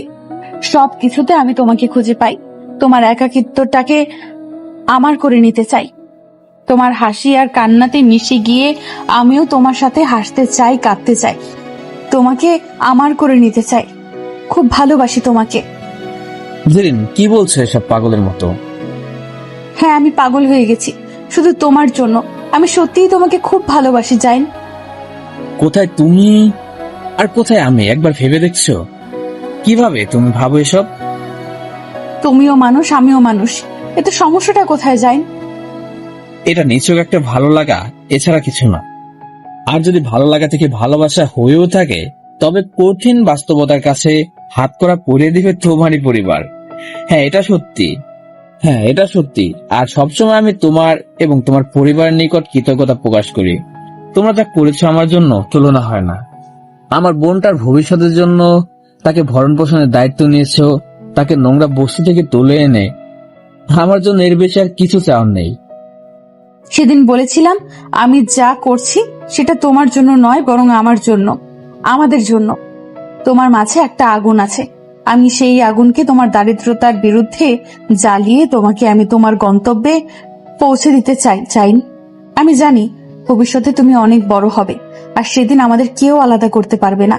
আমি সবার কাছে মাথা উঁচু করে গর্ব করে বলতে পারবো আমার জাইন একজন প্রতিষ্ঠিত। জেন, এত স্বপ্ন দেখার সাহস আমার নেই। অতি সাধারণের চেয়েও কম আমি। 3 বেলা খেতে পারলে রাতে শান্তিতে ঘুমাতে পারি। তুমি আমাকে এসব অবাস্তব ধারণা দিয়ে নিত্যকার অভ্যাসটাকে বদলে দিও না। তবে এতটুকু বলতে পারি, যদি কপালে থাকে তবে একদিন হবে, না হলে বাস্তবতাকে মেনে নিও। জেন আমার কথায় গভীরভাবে বুঝতে পেরে চুপ করে মেনে নিল, আর কিছু বলল না। আমি খেয়ে আমার কুড়ে ঘরে ফিরে ভাবছি, আমি কে, কি আছে আমার? কিসের টানে রাজপ্রাসাদের রাজকন্যা একজন দিনমজুরের ঘরে আসতে চায়? এটা কি কোনো মানুষের সূচনা, নাকি সত্যি ভালোবাসা? জানি না কেন আমার সাথে এমন হচ্ছে।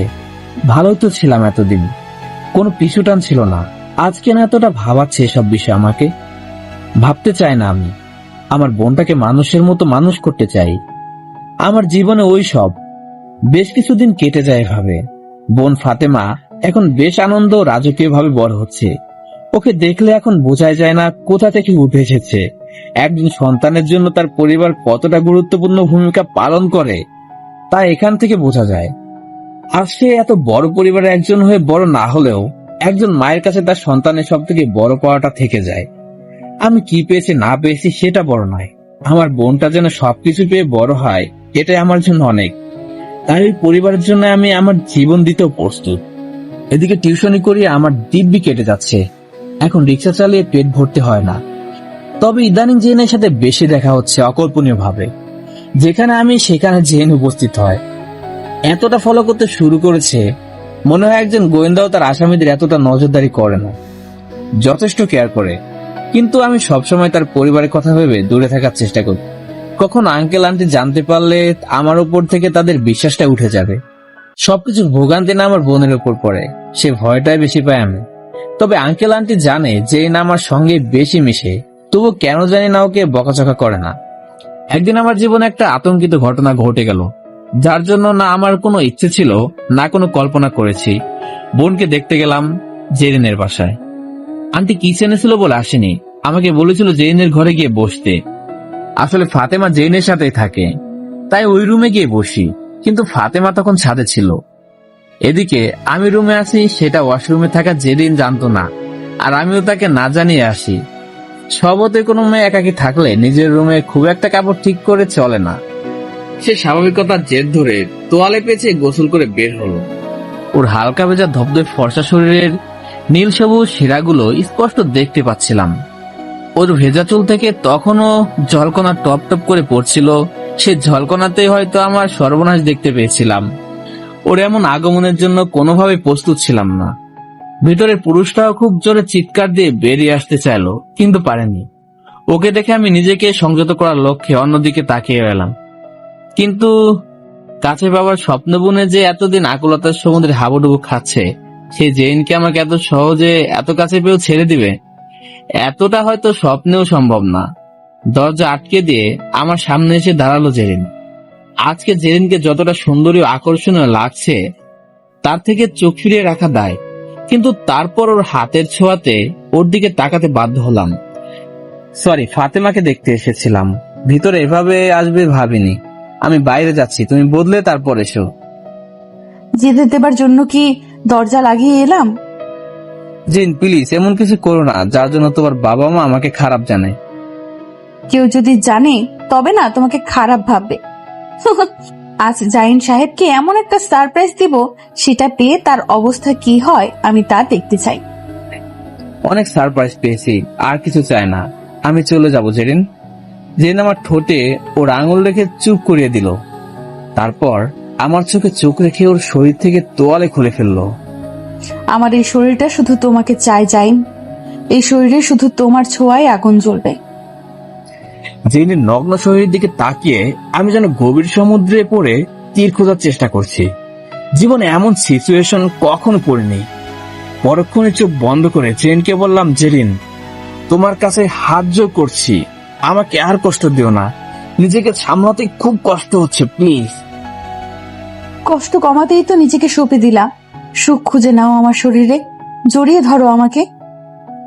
আমি পারবো না জেন, এটা সম্ভব না।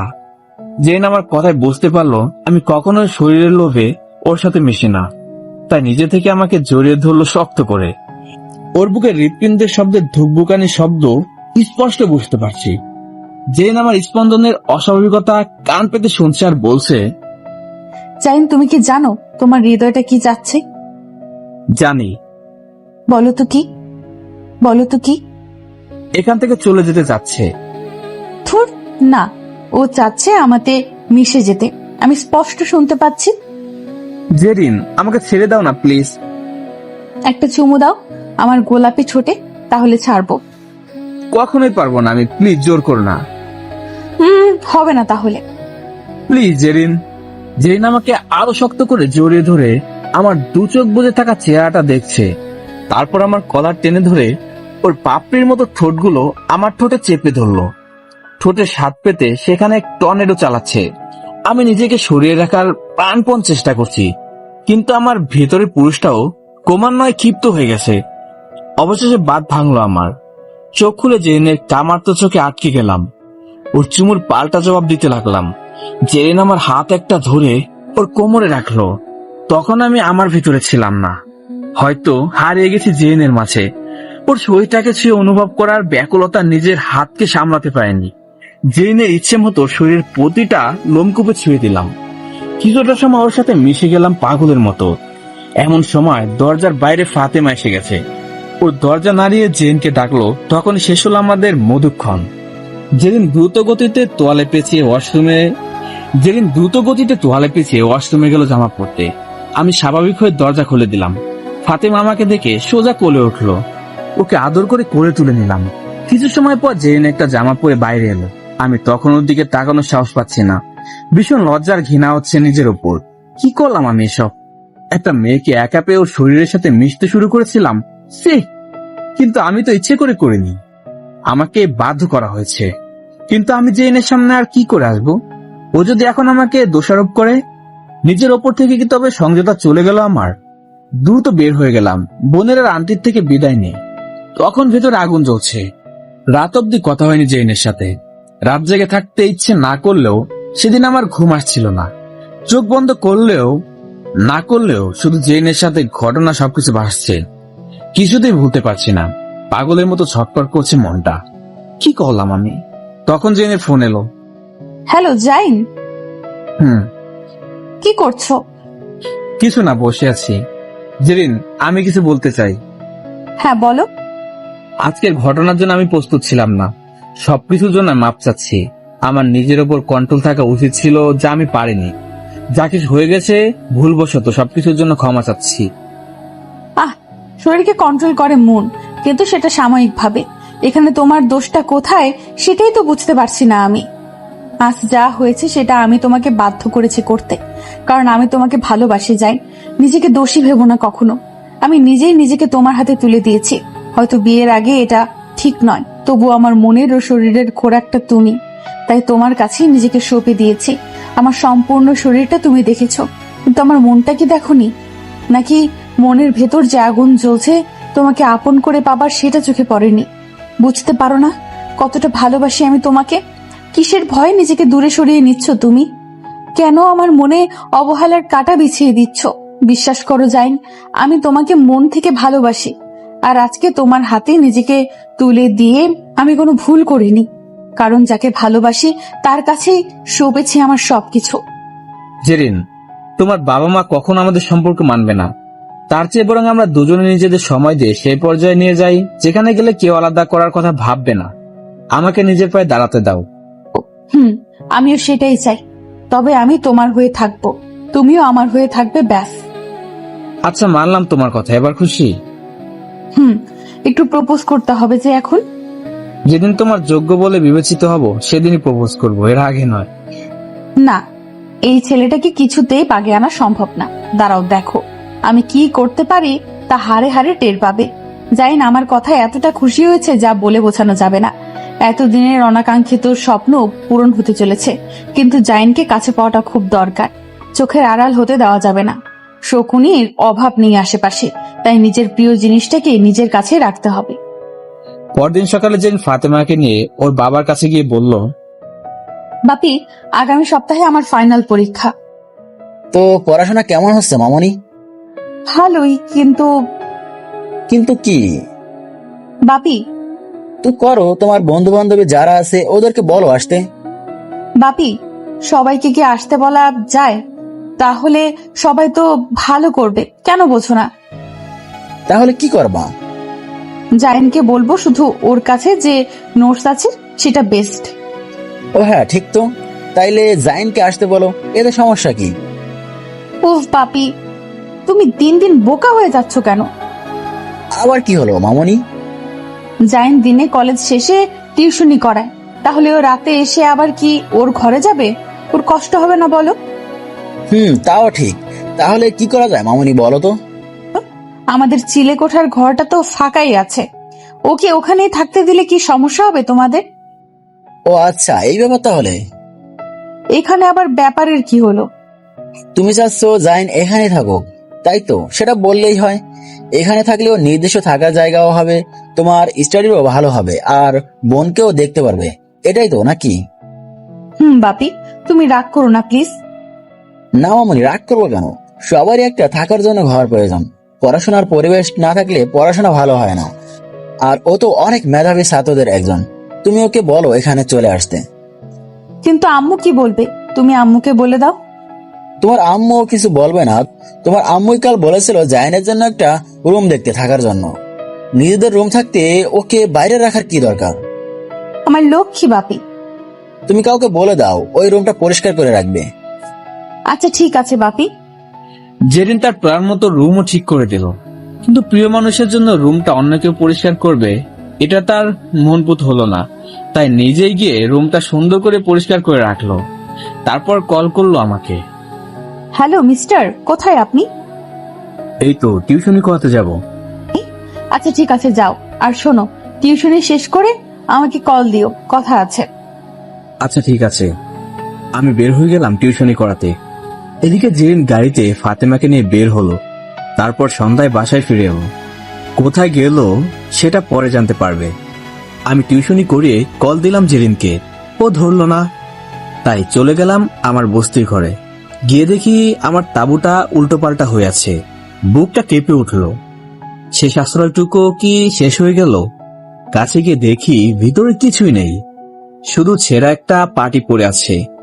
কি করে হলো সব? কে করলো এমন কিছুতেই বুঝতে পারছি না। আশেপাশে সবাইকে জিজ্ঞেস করলাম, কেউ কিছু বলল না, শুধু বলল তারা কেউ দেখেনি। চোখটা ঝাপসা হয়ে গেছে। জেরিনকে কল দিলাম। হ্যালো জেরিন। হ্যাঁ বলেন স্যার। আমার সবকিছু শেষ। কি হয়েছে? আমার শেষ আশ্রয়টুকু কে জানি নষ্ট করে দিয়েছে আজ। টিউশনি থেকে ফিরে এসে দেখি সব উল্টোপাল্টা হয়ে আছে। আমার একটা দামি জিনিস ছিল সেটাও নেই। সব নষ্ট হয়ে গেলেও এত কষ্ট পেতাম না, কিন্তু ওটা আমার কাছে অমূল্য সম্পদ ছিল। কি এমন জিনিস ওটা? আমার মায়ের শেষ স্মৃতি একটা ছবি, তাতে বাবা মা আর আমি ছিলাম।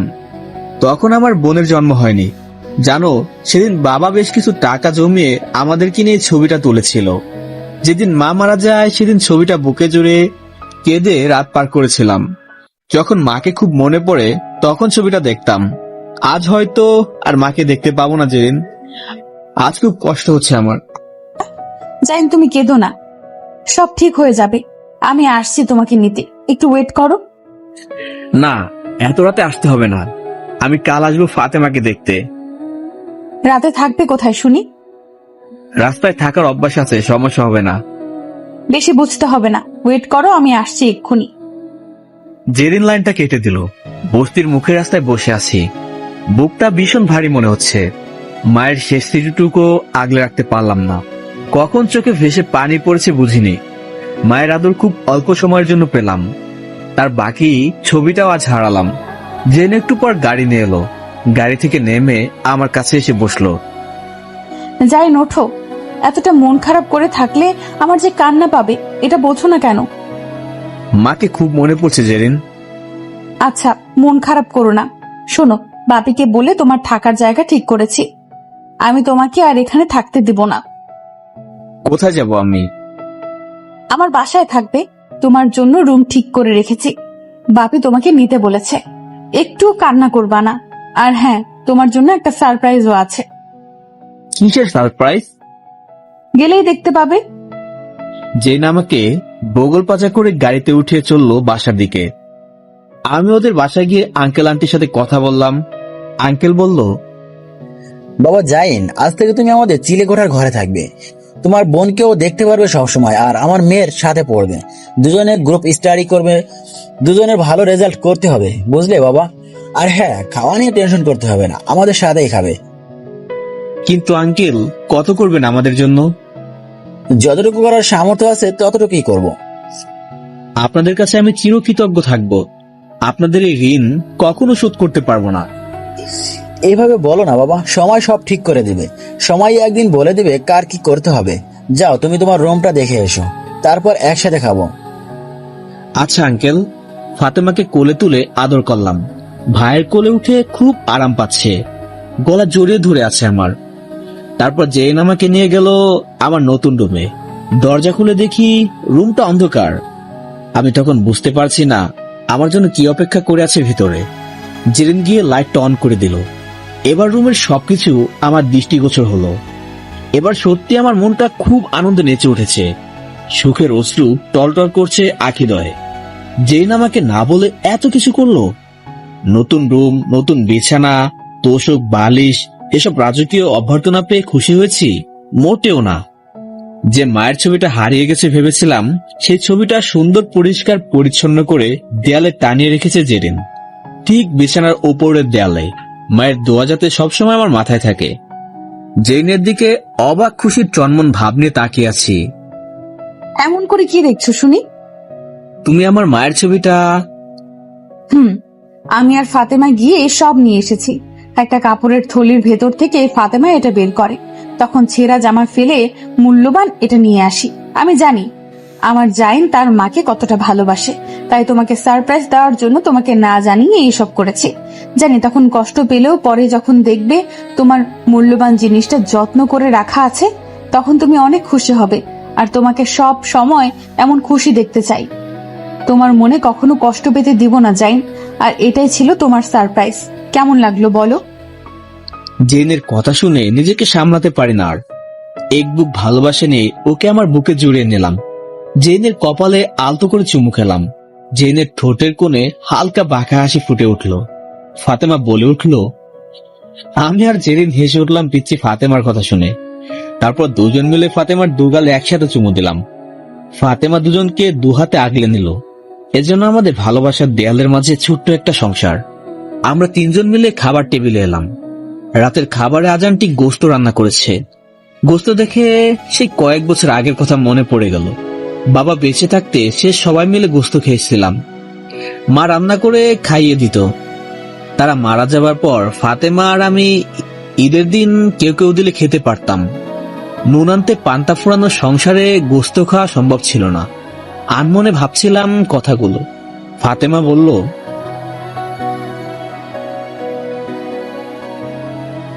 ওভাবে ইচ্ছারা হয়তো কেউ গোশত খায় না। ফাতেমার কথায় সবার বুঝতে বাকি রইল না আসল ব্যাপারটা কি। আন্টি ফাতেমাকে কোলে বসে ওকে খাইয়ে দিচ্ছে। আমিও খাওয়া শুরু করলাম। এদিকে জেরিন আমার পাশে বসেছে। এক হাতে খাচ্ছে, আর এক হাতে আমার পায়ে চিমটি দিতে দিতে ব্যথা করে দিচ্ছে। এমনি আমার সারা পায়ে একটু বেশি ঘন ঘন পশম থাকায় ওর প্রতিটা চিমটিতে খুব ব্যথা লাগতেছে। না পারছি কিছু বলতে, না পারছি সহ্য করতে। ওর উপর ওর পায়ের নখের আঁচড়। খেতেও পারবো না শান্তি মতো।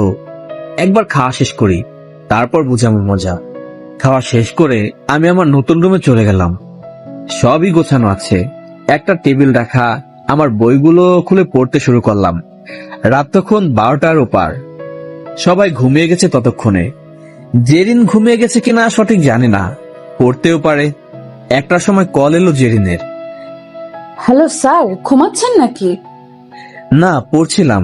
তুমি ঘুমাওনি নাকি? না, পড়তে পড়তে বিরক্ত লাগছে। ফাতেমা কি করে? ও তো কখন ঘুমিয়ে গেছে, সাথে বাকি সবাই।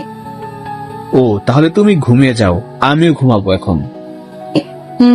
তা হচ্ছে না। কেন? আমি এখন ছাদে আসবো আকাশ দেখতে। তো আমার কি, আকাশ দেখে ঘুমিয়ে যাও, আমি রাখছি।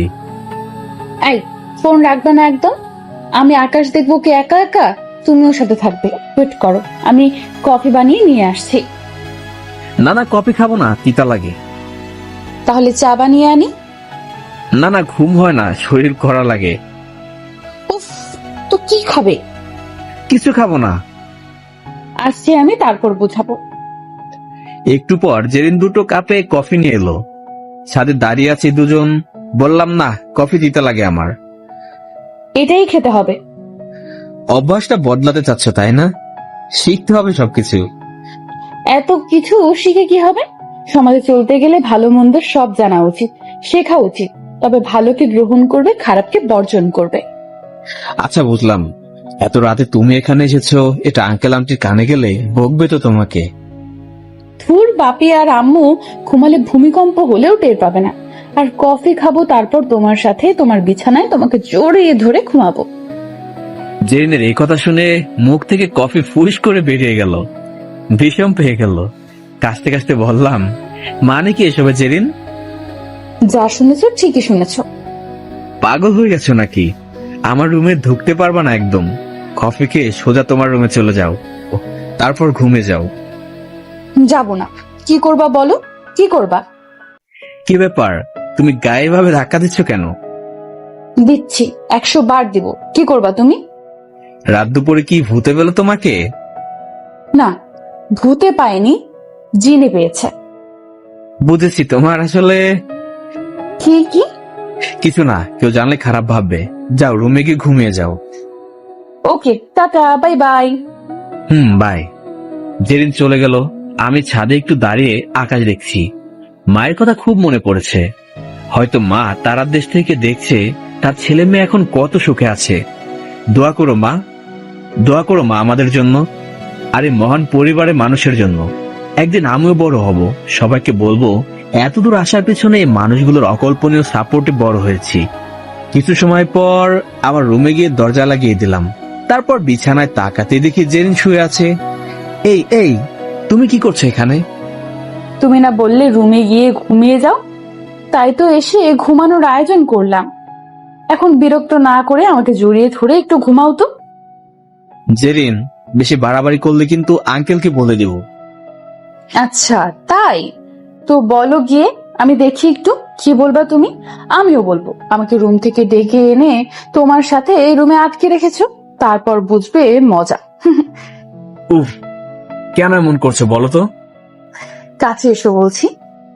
না, যাব না। তুমি আমাকে কাছে পেলে জড়িয়ে ধরো শুধু।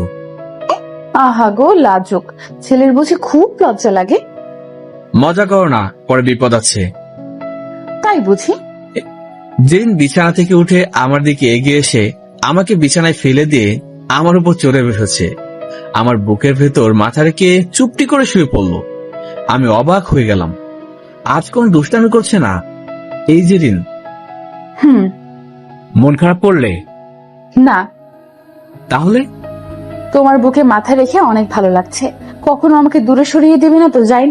খুব ভালোবাসি তোমাকে, আমি দুষ্টুমি করব না, শুধু একটু মাথা রেখে ঘুমোতে দাও। জেরিনের এমন কথা শুনে নিজে মন চাইছে ওকে জড়িয়ে ধরে রাখি, কিন্তু বিবেকের হাত করা পড়া হাত সেটা সম্ভব না। চিৎকার দিয়ে বলতে ইচ্ছে করছে আমিও তোমাকে খুব ভালোবাসি জেরিন, কিন্তু নিজের অবস্থান যোগ্যতার দিকে তাকালে সবকিছু ধোঁয়াশা মনে হয়। ইচ্ছে থাকলেও পারলাম না তোমাকে জড়িয়ে ধরে রাখতে। ক্ষমা করে দিও আমাকে জেরিন। আনমনে ভাবছিলাম কথাগুলো, একটু পর খেয়াল করলাম জেরিন সত্যি সত্যি ঘুমিয়ে গেছে গভীর ঘুমে। ওর মাসুম চেহারাটা খুব মায়াবী লাগছিল। ওর সহজ সরল মনের সাথে আমার মনটাও মিলিয়ে বললাম, থাক না একটু ঘুমিয়ে আমার বুকে। রাত তখন 3টা বাজে। আমার বুকের উপর ঘুমিয়ে আছে জেরিন। আমি জেগে আছি, কখন ওর ঘুমটা একটু ভাঙবে। অপেক্ষার অবসান ঘটলো একটু পর। জেরিন নড়ে চড়ে আরো শক্ত করে জড়িয়ে ধরল আমাকে। তখন ওকে ডেকে তুললাম, জেরিন, এই জেরিন। পাগলি, কোথায় ঘুমিয়েছো? আমার রুমেই তো আছি। না, তুমি চিলে কোঠায় আছো। ফাতেমা একা একা ঘুমাচ্ছে, তুমি যাও ওর কাছে। জেরিন চোখ মেরে তাকিয়ে দেখে আমার বুকের উপরও। তখনই ওর হুঁশ ফিরল। জাইন তুমি? আমি। উফ, তোমাকে নিয়ে আর পারি না। ফাতেমা একা আছে আর তুমি আমাকে তোমার কাছে নিয়ে এসেছো, পারো বটে তুমি। আরে আজব, এটা তো আমার তোমাকে বলা উচিত।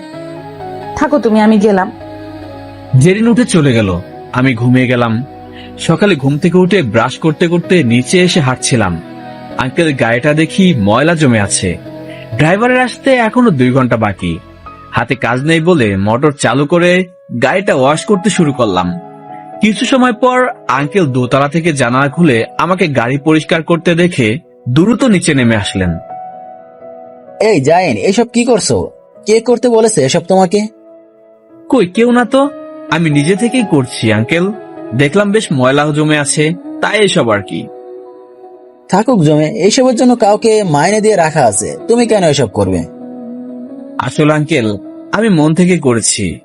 আপনার ছেলের মতো ভাবেন আমাকে, তাহলে বাবার গাড়ি কি ছেলে পরিষ্কার করতে পারে না?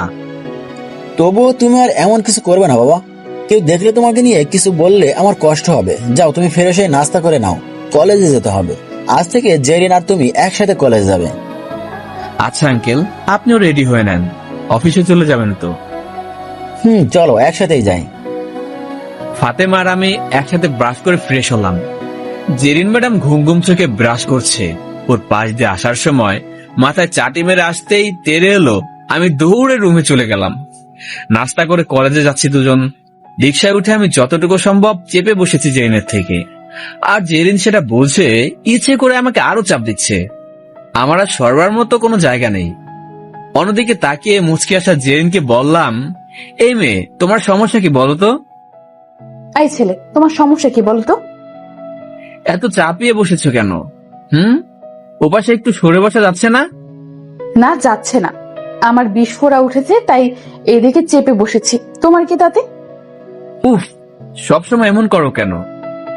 উফ, তুমি সবসময় দূরে সরে থাকো কেন? একটু কাছে এসে বসলে কি হয়? আমার অ্যালার্জি আছে। কই, আগে তো শুনিনি। একটু আগে থেকে শুরু হয়েছে। জেরিন এবার রেগে আমার হাতটা শক্ত করে জোরে ধরে বলল, এত অ্যালার্জি, এবার দেখি ছাড়বো না আর। সবাই দেখছে, এভাবে কেন ধরে আছো? হায় আল্লাহ! এত সরম সেদিন কই ছিল? খুব তো একেবারে খক খক খক খক খক। আমি কি ইচ্ছে করে এমন করছি নাকি? আজ রাতে বাসায় গিয়ে তোমাকে কঠিন শাস্তি দিব, কথাটা মনে রেখো।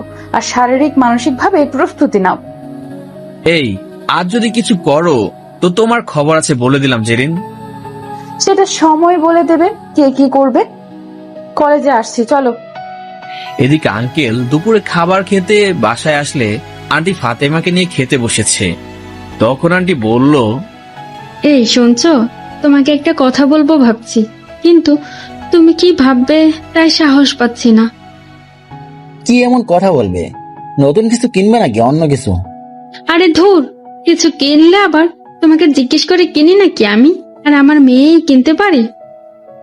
ও আচ্ছা, টাকা আমার, আর আমারই পারমিশন নেওয়ার প্রয়োজন নেই, তাই না?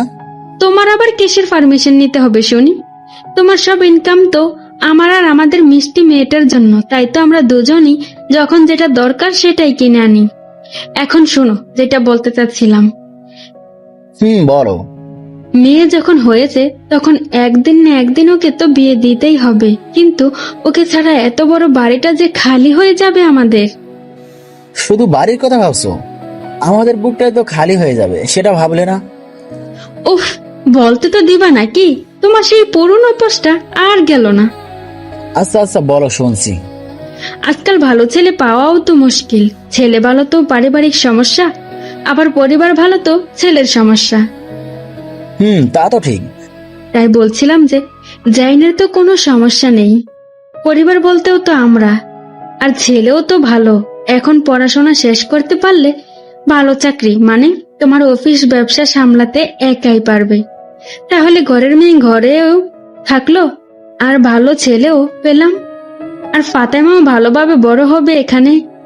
তাতে ওকে ভালো করে বিয়েও দিতে পারবো আমরা। কি বলো তুমি? ভাবছি তুমি ইদানিং কি খাচ্ছ যে এমন বুদ্ধি বাড়ছে? সারা জীবন এত সুন্দর বুদ্ধি তো কখনো দাওনি আমাকে। যাক, আমার টাকা জলে ফেলছো না। জায়েন্টকে আমারও ভালো লাগে। থাক, হয়েছে। নিজের বুদ্ধির কত জোর তা আমার ঢের জানা আছে। আরে শোনো, সকালে কি করেছে জায়েন? কি করেছে? ঘুম থেকে উঠে গিয়ে দেখি আমার গাড়িটা পরিষ্কার করছে, তারপর গিয়ে থামালাম। ছেলেটা আসলেই অনেক ভালো। মা বাপ মরা দুটো ছেলে মেয়ে, অথচ দেখো একটু বিগড়ে যায়নি, তাও অমন পরিবেশে থেকে। আসলে কি জানো, বিবেকের শিক্ষাই আসল শিক্ষা। তবে আমি ভাবছি জায়েন বা জেরিন কাউকে আগে থেকে কিছু বলবো না। জায়েন যতটুকু নিজের যোগ্যতা এগোতে পারে এটা দেখবো। আমি জানি জেন একদিন অনেক বড় হবে, দেখো। কিন্তু আমাদের মেয়ে কি রাজি হবে ওকে বিয়ে করতে? রাজি না হবার কি আছে? এমনিতে তো বেশ ভালোই মিশে, পছন্দ করে বলেই তো এত কিছু করলো। এটাও কি বোঝো না তুমি? এ তো বুঝলে কি আর, তোমাকে বিয়ে করে জীবনটা তেজপাতা। কি বললে তুমি? না না, কিছু না। শোনো, আমাদের মেয়েকে একটু জিজ্ঞেস করো তো ওর মনে কি আছে, যদি কোনোভাবে একটু জানা যায় আর কি। তবে সাবধানে, এসব কিছু আবার বলো না, যেন তোমার যে নারী পাতলা মুখ ভয় লাগে। থাক, হয়েছে। যা বলার আমি আমার মেয়েকেই বলবো। এখন তুমি অফিসে যাও, দেরি হয়ে যাচ্ছে। আমি ফাতেমাকে ঘুম পাড়াবো। আচ্ছা ঠিক আছে। বিকেলে টিউশনি করতে যাব, তখন যেদিন বলল, এই যে স্যার, বের হবেন কি এখনই? কেন? না, আমিও যাব। খালার সাথে দেখা করতে হবে, একসাথে গিয়ে একসাথে আসবো। একটু ওয়েট করো, আমি রেডি হয়ে আসছি। তবেই হলো।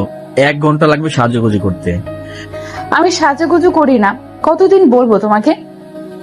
হয়েছে, জলদি করো। অতঃপর দুজন বের হলাম। খালার বাসায় গিয়ে যেদিন চলে গেল ওর আন্টির সাথে কথা বলতে, আমি গেলাম পড়াতে। আমার স্টুডেন্ট বড়টা থেকে ছোটটা বেশি পাকনা। একসাথে এসেছি দেখে ছোটটা বলল, ভাইয়া, আপনি নাকি এখন আপুদের সঙ্গে থাকেন? আপু। তাহলে তো ভালোই হলো, আপুদের বাসায় গেলে আপনার সাথেও দেখা হবে। আম্মু নিয়ে গেলে যাব।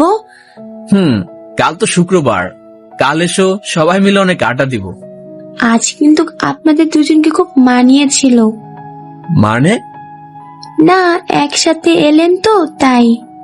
ও, হুম। এইসব কথা বাদ দাও, এখন পড়ো। আন্টি সবার জন্য নাস্তা রেডি করে জেরিনকে দিয়ে পাঠিয়ে দিল।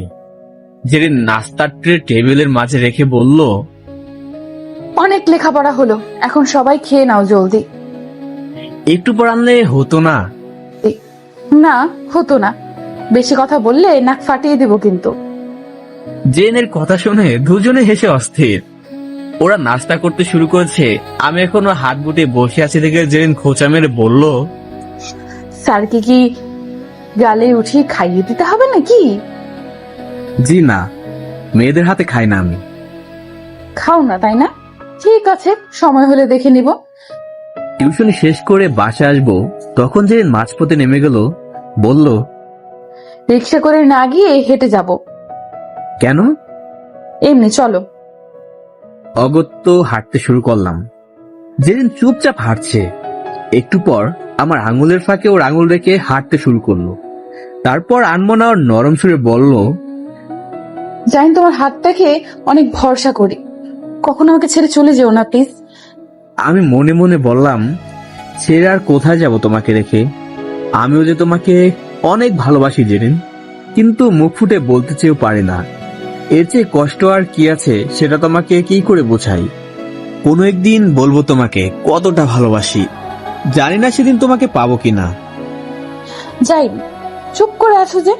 আচ্ছা, আমি কি এতটাই খারাপ মেয়ে যাকে তোমার একটুও পছন্দ হয় না? বলো না যাই।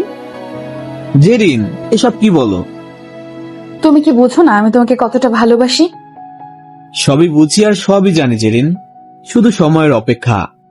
জেন আমাকে হঠাৎ করে জড়িয়ে ধরে বলল, আমি তোমাকে হারাতে পারবো না যাই, আমি শুধু তোমাকে চাই আর কিছু চাই না।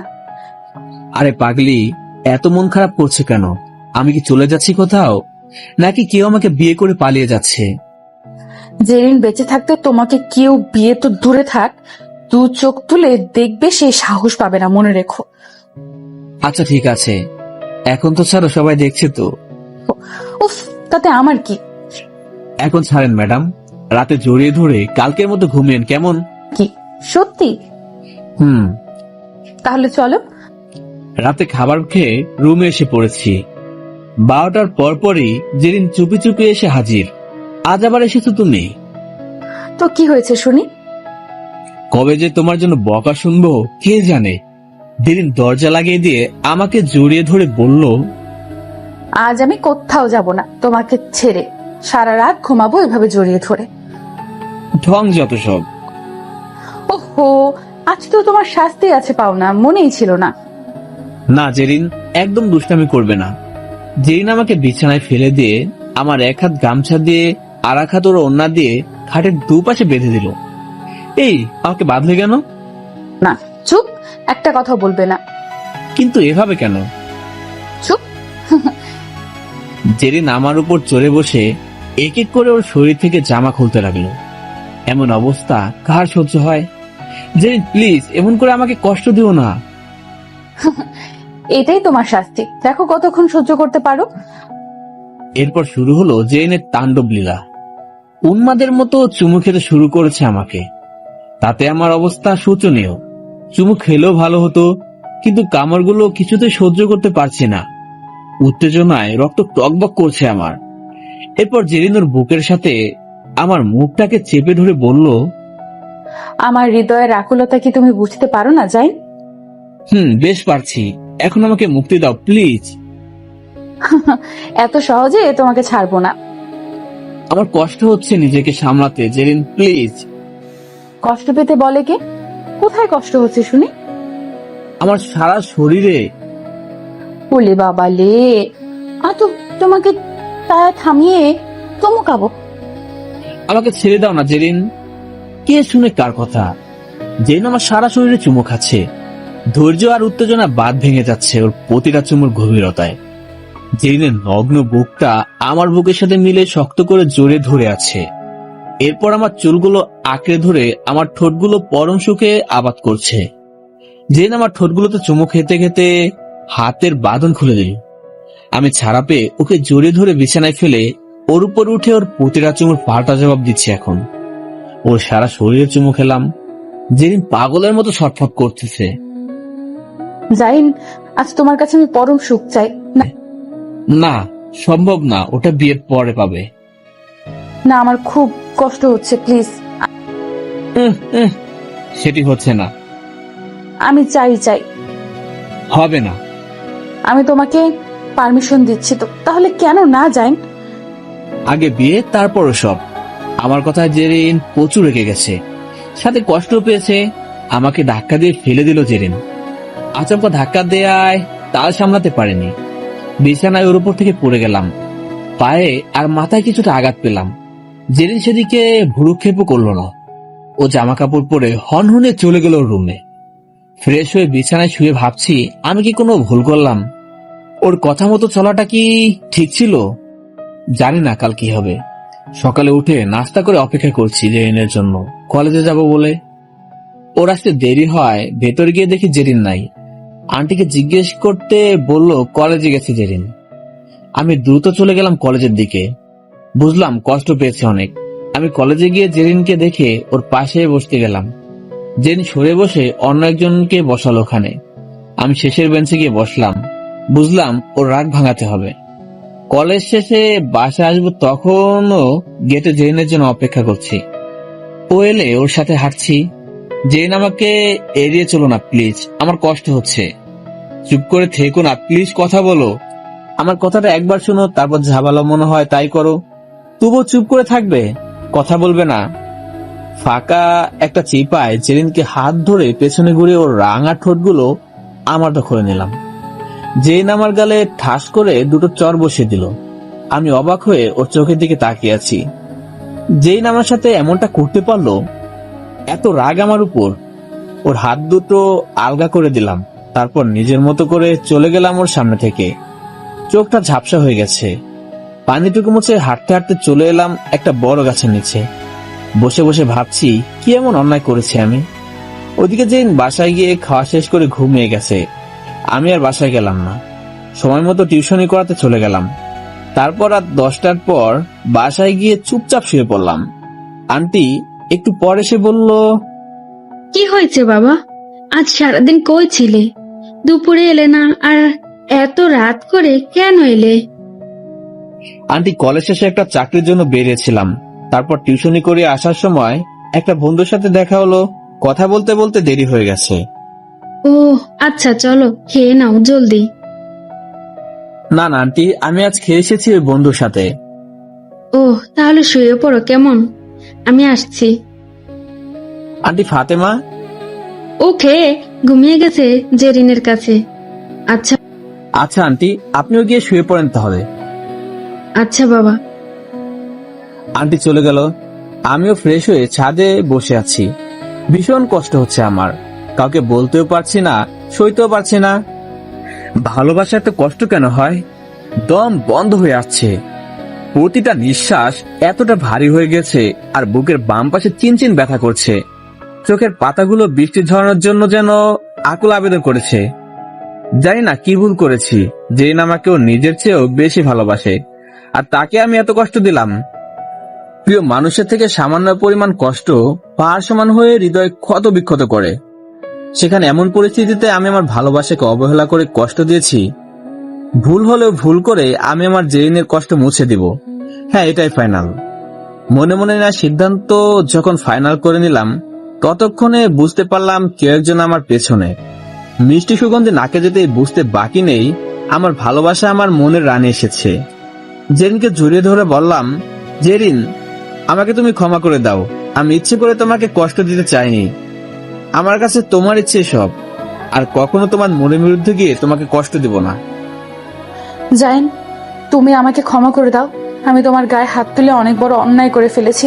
প্রচন্ড রাগের মাথায় এসব হয়ে গেছে। বিশ্বাস করো, তারপর থেকে কোনো কিছু ভালো লাগছে না আমার। অনেক কান্না করেছি। জেনের চোখ মুখ ফুলে গেছে কান্নার জন্য, গাল দুটো লাল টকটকে হয়ে আছে। আর ও চোখের পানি মুছে দিয়ে বললাম, আচ্ছা যা হবার হয়ে গেছে, এসব বাদ দাও।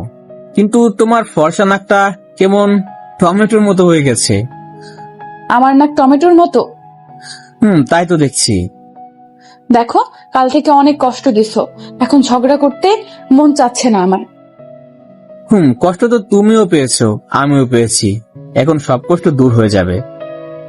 কিভাবে শুনি? জেরিনকে আরকোলা করে আমার বিছানার দিকে নিয়ে যাচ্ছি, আর কানে কানে বললাম, আজ তোমাকে সুখের উত্তাল সমুদ্রে হাবুডুবু খাওয়াবো।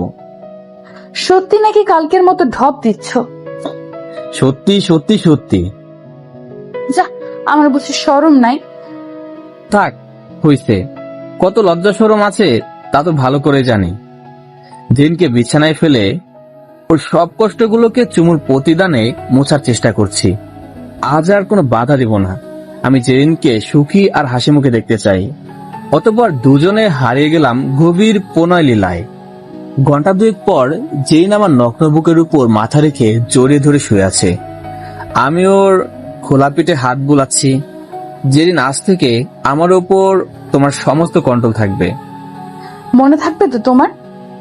শোনো না, বলো। তোমার ভালোবাসার কাছে আমি সবসময় হেরে যাই। এই হেরে যাওয়ার মাঝে আমি পরম সুখ অনুভব করি। জানো, কখনো কখনো ভাবি, আমার মতো একটা ছেলেকে এত বড় পরিবারের মেয়ে কখনো ভালোবাসবে। কিন্তু তোমার ভালোবাসা আজ আমাকে এত দূর নিয়ে এসেছে। জানো জেরিন, তুমি যখন আমাকে বারবার বলতে তুমি আমাকে ভালোবাসো, তখন আমারও চিৎকার দিয়ে বলতে ইচ্ছে করতো আমিও তোমাকে ভালোবাসি, অনেক ভালোবাসি জেরিন। কিন্তু সাহস হতো না আমার অবস্থানের জন্য। নিজের ভেতরে খুব কষ্ট হলেও তোমাকে বুঝতে দিতাম না। আজ আমার বলতে কোনো বাধা নেই, আমি তোমাকে খুব ভালোবাসি জেরিন। উলে বাবা লে, আমার গুলুমুল্লু বাবুটার আজ খুব খুশি দেখছি। জেরিন আরো জোরে জড়িয়ে ধরে আমার গালে চুমু দিল। আমি ওর কপালে আলতো করে চুমু খেলাম। শোনো না, কাল আমরা বিয়ে করে নেই, পরে আম্মুকে জানাবো। তাতে তারা যদি খেপে যায় তাহলে সব শেষ হয়ে যাবে জেরিন। যা হবে পরে হবে, আমি তোমাকে হারাতে পারবো না। আচ্ছা, মাথা গরম করো না, যা ভালো হয় হবে, আমি সেটাই করব। তুমি কোনো তাড়াহুড়ো করো না। আচ্ছা, তাহলে আমার একটা শর্ত আছে। কি শর্ত বলো? আমি আবারও এখন হাবুডুবু খাবো। ওরে হারামি দুষ্টু মেয়ে। ভালোবাসা সাগরে আরেকবার সাঁতরে এলাম দুজন। তারপর জেরিন রুমে চলে গেল। পরদিন দুপুরে বাসায় এসে দেখি কিছু মেহমান এসেছে। তাদের কথা শুনে সব না বুঝলেও এতটুকু বুঝেছি তারা বিয়ের ব্যাপারে কথা বলছে, আর সেটা জেরিনের বিয়ে নিয়ে। আমার বুকটা কেঁপে উঠলো ওদের কথা শুনে। জেরিনকে বিয়ে করবে, তাহলে আমার কি হবে? সবকিছু এত জলদি শেষ হয়ে যাবে? এত স্বপ্ন, এত ভালোবাসা, তার কোনো মূল্য থাকবে না? না না, এটা কিছুতে মানতে পারবো না আমি। যে করে হোক এই বিয়ে আটকাতে হবে, না হলে আমার ভালোবাসা হারিয়ে যাবে। কি হয়েছে জাইন তোমার? না, কিছু না, এমনি কিছু হয়নি। জাইন, জাইন। জেনের সামনে থেকে চলে গেলাম। নিজের রুমে গিয়ে দরজা বন্ধ করে দিলাম। এদিকে জেন ওর আম্মুকে ফোন করে সব জানতে চাইলো ওখানে কি হয়েছে। বলল বাসায় এসে সব বলবে। আঙ্কেল ওনাদের কোনো কথা না দিয়ে সৌজন্য সাক্ষাৎ করে বাসায় চলে এলেন। বাসায় এসে বসলো সবাই ড্রয়িং রুমে। জেরিন এসে জিজ্ঞেস করলো, তারপর আঙ্কেল আন্টি সবাই সবকিছু জানালো। চমৎকার বাপি, এমন করে জাইনকে তোমাদের সামনে অপমান করলো আর তোমরা কিছুই বললে না? ওখানে বলিনি, তার মানে এই না যে একেবারে ছেড়ে দিয়েছি। ওই ছেলে যতই বড় বড় সার্টিফিকেট অর্জন করুক না কেন, বিয়োগের শিক্ষা মোটেই অর্জন করতে পারেনি। তাতে কি, তোমাদের মান সম্মান তো আগে, তারপর মেয়ের সুখ, তাই না? টাকা আছে না, সুখ তো এমনি আসবে। কি বলো বাপি? না রে মা, তোমার বাপি এখনো মরে যায়নি। বন্ধুর অনুরোধের ছেলে না দেখে পরিস্থিতি সামলাতে বিয়ে দিতে নিজেরা সিদ্ধান্ত নিয়েছিলাম, কিন্তু ছেলের ব্যবহার শিক্ষা কোনোটাই পছন্দ হয়নি। তোমাকে আমাদের পছন্দের ছেলের সাথে বিয়ে দিব। আর হ্যাঁ, এসব নিয়ে ভাবতে হবে না। জেন কোথায়, ওকে ডেকে নিয়ে আসো, ও অনেক কষ্ট পেয়েছে। ওকে কেন ডাকবে? সরি বলবে? কোনো দরকার নেই। ওকে যেমন সবার সামনে অপমান করেছে, যদি পারো তবে জাইনকে দিয়েই সবার সামনে ওদেরকে উচিত জবাবটুকু দেওয়ার ব্যবস্থা করো, তাতে জাহিদ আমি দুজনেই খুশি হব। জেরিন চলে গেল। আঙ্কেল আন্টি আর বাকিরা নিজেদের মাঝে আলোচনা করে সিদ্ধান্ত নিল বন্ধুর ছেলের সাথে বিয়ে হবে না জেরিনের, কিন্তু কার সাথে হবে সেটা নিয়ে কিছু বলেনি। এবার তোমাদের জানানো দরকার মূলত সেদিন জেরিন আর আমার কি কথা হয়েছিল। সেদিন জেরিনকে যখন প্রশ্ন করেছিলাম কেন সে বাবা মায়ের কথা মতো বিয়ে করবে, তখন পরে বলেছিল, জাইন বাপির যেহেতু বাধ্য হয়ে এমন সিদ্ধান্ত নিতে হয়েছে, আমি এখন তোমার কথা বললে কোনোভাবে আমাকে বিয়ে দেবে না তোমার সাথে। যদি বিয়ে করতেই হয় তবে বিয়ের দিন পালিয়ে যাব, আর না হলে তো কোনো সমস্যাই হবে না। ততদিনে তুমি কাউকে কিছু বুঝতে দিও না। একটা কথা মনে রেখো, জেরিন শুধু জাইনের হয়েই থাকবে।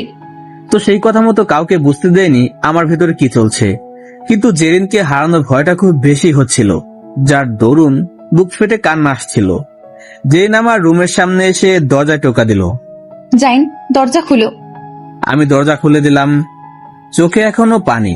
জেরিন আমার চোখ থেকে পানি মুছে দিয়ে বলল, আর কষ্ট পেতে হবে না। আমার কোনো কষ্টের অনুভূতি নেই, আমি ভালো আছি। সে আমি জানি, বুঝি কতটা ভালো আছো। কিছু বলবে এখন? আজ খুব করে বুঝতে পেরেছি, আল্লাহ যা করে তা ভালোর জন্যই করে।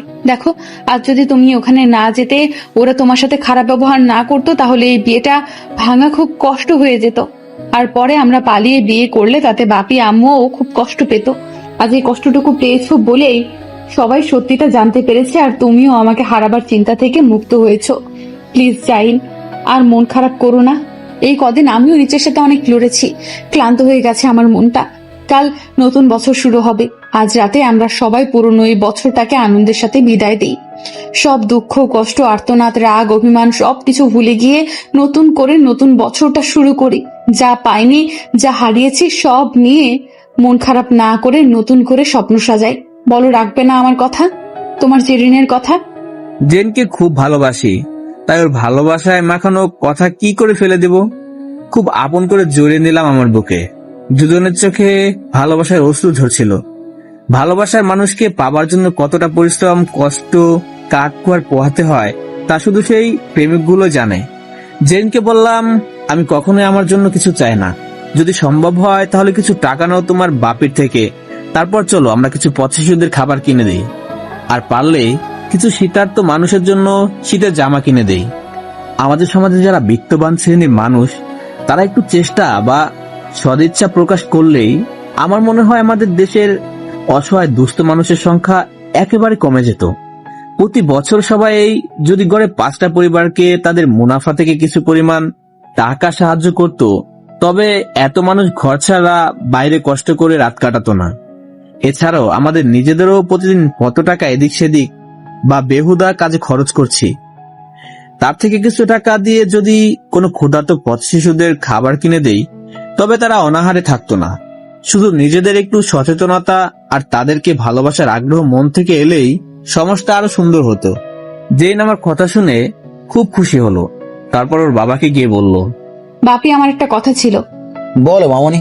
আজ যা হয়েছে আল্লাহর কাছে শুকরিয়া আদায় করো, তাতে তোমাদের আর তোমাদের মেয়ের জীবন বেঁচে গেছে।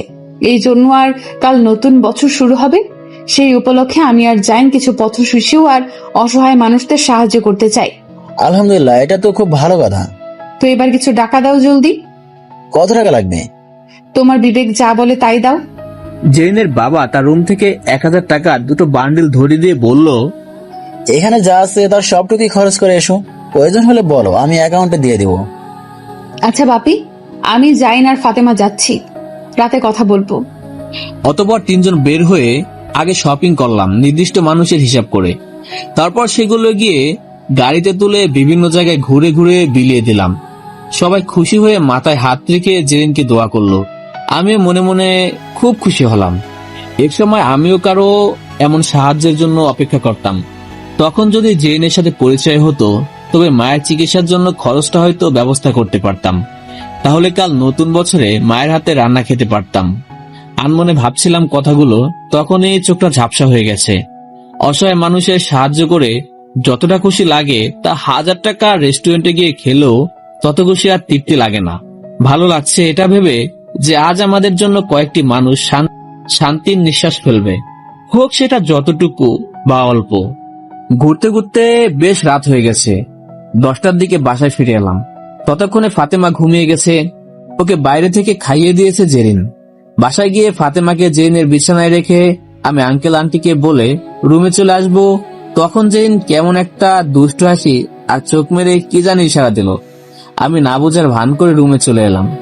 আঙ্কেল আর আন্টি নিজেদের রুমে গিয়ে বলল, তুমি কালই ওদেরকে সব বলে ঝামেলা শেষ করে দাও। বিয়ে জেনের সাথেই হবে। এমন ছেলে হাতছাড়া করতে পারবো না। যে নিজের জন্য না ভেবে অন্যের জন্য ভাবে, তার মনটা কত বড় তা দেখেছো। আমিও ভাবছি। আর হ্যাঁ, জায়ানকে ওর লক্ষ্যে পৌঁছে দিতে যাবতীয় সবকিছু আমার দায়িত্ব। জায়ানকে দিয়ে ওই ছেলের উচিত জবাব ফিরিয়ে দিব। আর তোমার কাজ, কাল মেয়েকে একটু জিজ্ঞেস করবে ওর ব্যাপারে। আচ্ছা, করব। ওসব নিয়ে তুমি ভেবো না। আর হ্যাঁ, কাল আমরা সবাই ঘুরতে যাব, কেনাকাটা করব আমাদের সবার জন্য। আচ্ছা, ঠিক আছে। আঙ্কেল আন্টি ঘুমিয়ে গেলে জেন আমার রুমে আসার প্রস্তুতি নিচ্ছে। ঠিক তখনই আমি ওর পেছন থেকে জড়িয়ে ধরে বললাম, চোরের 10 দিন, ফেরস্তের 1 দিন। আমার ঘরে চুরি করে আসো প্রতিদিন, আজ আমি তোমার মনের ঘরে ডাকাতি করতে আসছি। কি করতে পারো তা ভালো করে জানা আছে আমার, যত সব। তাই তো আজ বোঝাবো, ডাইনি। তো কি বোঝাবেন জনাব? তাই তো আজ বোঝাবো জায়েন কি পারে। ভালোবাসার সাগরে কি করে সাঁতার কাটতে হয় সেটাই শিখাবো। জেরিনকে কিছু বলতে সুযোগ না দিয়েই ওর ঠোঁটগুলো আমার ঠোঁটে চেপে ধরলাম, যেন 1000 বছরের ক্ষুধা জমে আছে দুজনার ঠোঁটে। সেই দ্বিঘিন্ন ক্ষুধা যেন আস্তে আস্তে সমস্ত শরীরে ছড়িয়ে গেল। একে অন্যের সাথে মিশে যেতে ইচ্ছা করছে। রুমের লাইটটা বন্ধ করে জেরিনকে সোফায় নিয়ে সারা শরীরে চুমু খেতে শুরু করলাম। আর সবটাই আমাকে ফিরিয়ে দিতে ব্যস্ত এই দুষ্টু জেরিন। পাওনা মেটাতে তাৎপর যেন দুজনই। জাইন, এই কয়দিনের সব কষ্ট ভুলিয়ে আজ নতুন বছরের শুরুর আনন্দের সাথে আমাকেও খুশি করে দাও। সেই আনন্দ ভাগ করতে আজ তোমার কাছে এসেছি। রাত বাড়ার সাথে সাথে দুজন দুজনাতে মিশে গেলাম ভালোবাসার গভীর বন্ধনে। সারা রাত জেনের সাথে ভালোবাসার সাগরে ডুবেছিলাম। ভোর আবার একটু আগে আমার রুমে গিয়ে ফ্রেশ হয়ে নিলাম। পরদিন সকালে আঙ্কেলে বন্ধু এলো বিয়ের কথা পাকা করতে, কিন্তু আঙ্কেল আন্টির কোনো মত না থাকা সত্ত্বেও সহজে জানাতে সংকোচ করছে। ইতিমধ্যে জেরিন হাজির ওখানে, সাথে আমিও। আঙ্কেল বলল, দেখো, বন্ধু সম্পর্কে আরো মজবুত করতে চেয়েছিলাম। আর তোর ছেলে পড়াশোনা, ব্যবসা সব মিলিয়ে পছন্দ হয়েছিল শুনে, কিন্তু সেদিন সামনাসামনি দেখে বুঝলাম তোর ছেলেকে কাগজের শিক্ষা থাকতে পারে, কিন্তু বিবেকের শিক্ষা বিন্দু মাত্রও নেই। কি বলিস এসব? কি করছে আমার ছেলে? আমি কাকে আমার বাসায় রাখবো না রাখবো সেটা একান্তই আমার ব্যক্তিগত ব্যাপার। আর বিয়ে না হতেই বাবা বাবা ডাকটা খুবই অশোভনীয়। এতটুকু কমন সেন্স নেই, কাকে কতটুকু সম্মান দিতে হয় সেটাও জানে না। শোন, এই জায়েনকে আমি বস্তি থেকে আনিনি, আমার মেয়ে ওকে নিয়ে আসছে। কারণ আমার মেয়ে ওকে পছন্দ করে, ওর সাথে পড়ে। ওর কষ্টটাকে নিজের মতো করে অনুভব করতে পেরে ওকে আমার বাসায় এনেছে। ওর এতিম বোনটাকে নিজের বোনের মতো মানুষ করার দায়িত্ব নিয়েছে।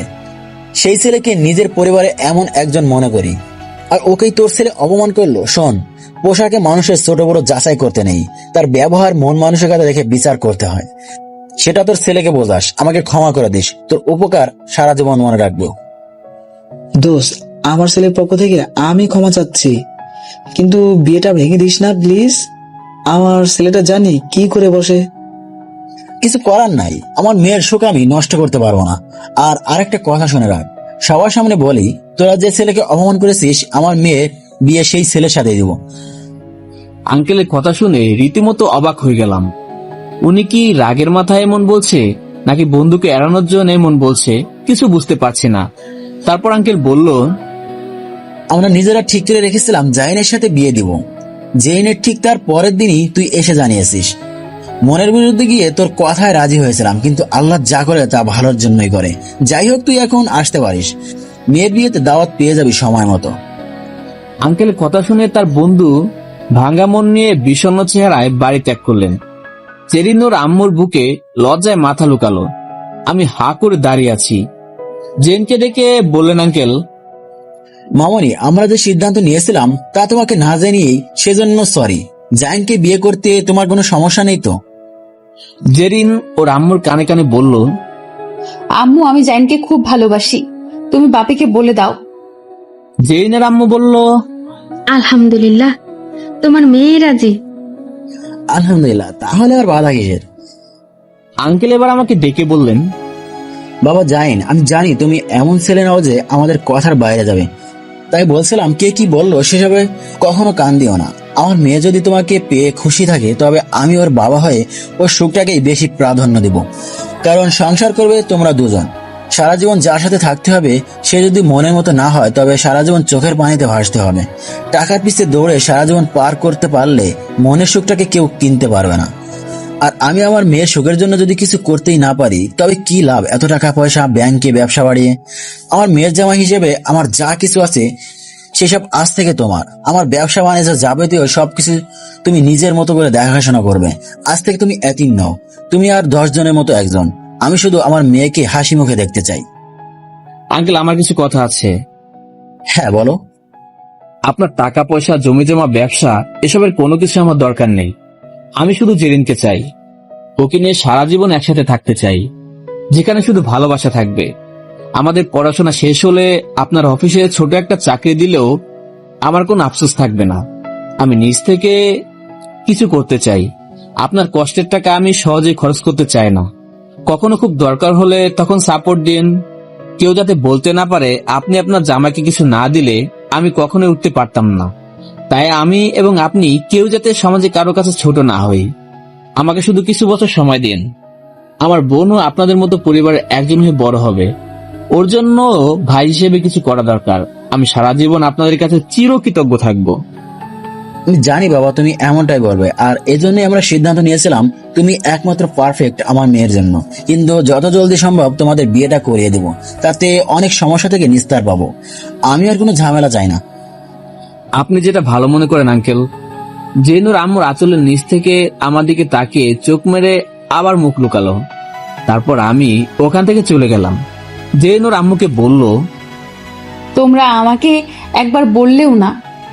সারপ্রাইজ দিব ভাবছিলাম, কিন্তু আবার চিন্তাও হচ্ছিল তুমি আবার ওকে পছন্দ করো কিনা।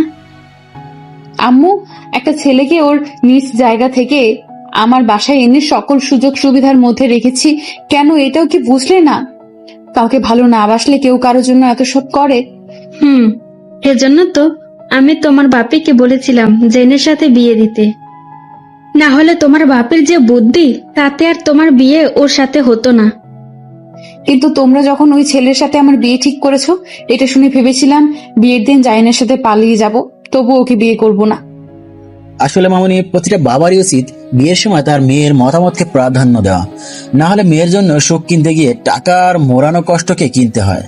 কিন্তু কিছু সময় পরিস্থিতি অনুকূল থাকে না, সেটাও মানি। আবার হুট করে কাউকে ধরে এনে বললেও তার সাথে বিয়ে দেওয়া যায় না। এজন্য সবার উচিত অন্তত একটা ভালো মনের ছেলেকে পছন্দ করা। তার টাকা পয়সা না থাকুক, কিন্তু একটা দামি মন থাকবে। ঠিক বলেছো বাপি, আমি জাইনকে এই জন্যই পছন্দ করি। ওর মনটা খুব দামি, আর যেখানে শুধু ও আমার জন্যই, ও আমাকেই শুধু ভালোবাসে। 2 দিন পর তোমাদের বিয়ে। এখন অনুষ্ঠান করব না, পরীক্ষা শেষ হলে তারপর করব। লাভ ইউ বাপি। আমার পাগলি মেয়েটা। জেরিন নাচতে নাচতে ওর রুমে গিয়ে খুশিতে নাচতে শুরু করলো। আসলে যখন কেউ কাউকে ভালোবাসে আর তার পরিবারও তাকে মেনে নেয়, বিশ্বাস করো তখন ওই খুশির অনুভূতিটা কাউকে বলে বা লিখে বোঝানো যায় না। পৃথিবীর সবচেয়ে সুখী মানুষ তখন তারা। ঠিক জেনও সে খুশিতে নাচছে। অবশেষে ভালোবাসার মানুষকে আপন করে পাচ্ছে জেরিন। 2 দিন পর বিয়ে পড়ানো হবে, মাত্র হাতে গোনা কয়েকজন আত্মীয়দের সামনে রেখে। কাজে এসে অপেক্ষা করছে। জেরিনকে ওর আম্মু, খালা, ওর কাজিনরা মিলে খুব সুন্দর করে সাজিয়েছে। কিন্তু জেরিন তো এমনিতেই পরীর মতো সুন্দরী, এর চেয়ে বেশি কিছু প্রয়োজন ছিল না। তবুও মেয়েদের একটা স্বপ্ন থাকে বিয়ের দিন সবচেয়ে বেশি সাজবে, একদম মনের মতো করে। ঠিক সেভাবেই ওকে সাজানো হয়েছে। জেরিন আমার জন্য নিজে পছন্দ করে একটা শেরওয়ানি কিনে এনেছে, আর ফাতেমার জন্য দামি একটা ফ্রক। জেরিন ফাতেমাকে কোলের ভেতর নিয়ে বসে আছে। ফাতেমাকেও সাজিয়ে দিয়েছে। এত সাজুগুজু করে ফাতেমা কাঠের পুতুলের মতো বসে আছে, যাতে ওর সাজুগুলো নষ্ট না হয়, যাতে সাজুগুজু নষ্ট না হয়। বিয়ে পড়ানো শুরু করবে এমন সময় আঙ্কেলের বন্ধু আর ছেলে এসে হাজির। তারা কি করে খবর পেল? নিশ্চয়ই কোনো পরিচিত মানুষের মাধ্যমে জেনে বিয়ে আটকাতে এসেছে। বন্ধু, আমার ছেলের জীবন এখন তোর হাতে। তোর মেয়ের বিয়ে যদি আমার ছেলের সাথে না দিস, তাহলে এখনই সবার সামনে বিষ খেয়ে যাবে। তাহলে সবার সামনে এখনই বিষ খাবে। আর আমার ছেলেকে আমি ছোট হয়ে আমি আর বিষ খেয়ে বাপ হয়ে ছেলে একসাথে মরবো। পাগল হয়ে গেছিস তোরা? জোর করে কেন এসব করছিস? ছেলে সরাসরি জেরিনের সামনে এসে পকেট থেকে একটা বিষের বোতল বের করে বলল, জেরিন, আমি তোমাকে খুব ভালোবাসি। তুমি আমার না হলে আমি এখনই নিজেকে শেষ করে দেব। বলো কি চাও? হঠাৎ করে এমন ঘটনায় বাসাভর্তি সবার গুঞ্জন শুরু হয়ে গেছে। আর কারো কপাল পোড়া কাকে বলে সেটা নিজের শেরওয়ানি আর পাগড়ির দিকে তাকিয়ে বুঝতেছি। সবই ঠিক ছিল, এখন আবার এই ঝামেলা।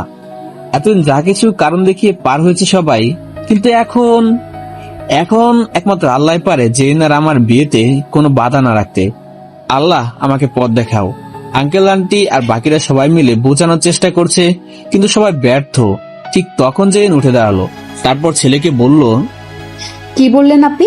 বিয়ে না করলে নিজেকে শেষ করে দেবেন? কাকে বিয়ে করতে চাচ্ছেন? আমাকে? আচ্ছা, বিয়ের পর যদি শোনেন আপনার বউ অন্য কারোর সাথে শারীরিক সম্পর্কে জড়িত, তখন মানতে পারবেন? বা আমি কারোর সাথে রাত কাটিয়েছি এটা জেনেও বিয়ে করবেন? জেরিনের এমন কথায় সবার চোখ যেন ছিটকে বাইরে বের হয়ে যাবে। জেরিন যে এমন কিছু বলতে পারে তা সবার কাছে অবাক করার মতোই। ছেলে আর ছেলের বাবা হা করে তাকিয়ে আছে। ছেলে বলল, কি বলছো এসব? তুমি তো এমন মেয়ে নও যে এসব করবে। আমি তোমাকে কখনো অমর্যাদা করব না জেরিন। খুব ভালোবাসবো, কোনো কিছুর অভাব রাখবো না। আমি ওসব শুনতে চাই না। যেটা জিজ্ঞেস করলাম তার উত্তর দেন। না, আমি কখনো সেটা মানতে পারবো না। তুমি শুধু আমার হয়ে থাকবে জেরিন। যে ছেলেকে আমি ভালোবাসি সে আমারই বাসায় থাকে, তো তার সাথে কি কি হতে পারে এটুকু বোঝেন না? জাইনের সাথে আমি কয়েক রাত থেকেছি, এমনকি ওর সাথে শারীরিক সম্পর্কও করেছি, কারণ আমি ওকেই ভালোবাসি আর ওকেই বিয়ে করব। আপনি এসব জেনেও যদি আমাকে বিয়ে করতে চান করতে পারেন, তবে জেনে রাখেন আপনি আমার নামমাত্র স্বামী হবেন আর বিছানায় থাকবে জাইন। এসব কথার বাইরে জানাজানি হলে মান সম্মান হারাবেন আপনারা। এখন বলেন, করবেন বিয়ে? আর জোর করে বিয়ে করতে চাইলে বিষ আমিও খেতে পারি, সেটাও মনে রাখবেন। জেরিনের মুখে সব কথা শুনে সবার মাথা ঘুরছে। কথাগুলো একটু অন্যরকম হলেও এখনকার সিচুয়েশনে এটাই পারফেক্ট। হয়তো এই কথাগুলো অন্য সময় বললে নিজেদের মাঝে ঝামেলা হতো, কিন্তু এই একটি কথার জন্য দুটো জীবন বেঁচে যাবে। ছেলে আমার দিকে তাকিয়ে বলল, সত্যি কি এমন কিছু হয়েছে তোমাদের মাঝে? কিছু হোক বা না হোক, পরেরটা শুনেননি? বিয়ে হলেও ওর বিছানায় আমি থাকবো। তবুও বিয়ে করতে চান? ছেলে চোখে পানি এসে গেছে। তারপর বলল, আমি চাই যে আমার স্ত্রী হবে সে শুধু আমারই থাকবে, অন্য কারোর সাথে তাকে ভাবতেও পারবো না। তোমাদের ভালোবাসা সার্থক, সুখী হও তোমরা। শুধু এই কথার জন্য জোর করলাম না। সুখে থেকো তোমরা। ছেলে আর তার বাবা মাথা নিচু করে চলে গেল। আঙ্কেল আন্টি একজন আরেকজনকে দেখছে অবাক চোখে।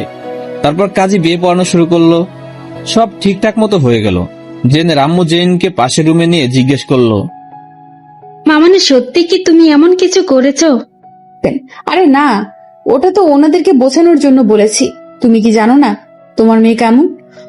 সত্যি অনেক ভয় পেয়ে গিয়েছিলাম, মান সম্মান বুঝে চলে গেছিল। উফ, এখন আর এসব নিয়ে ভেবো না তো।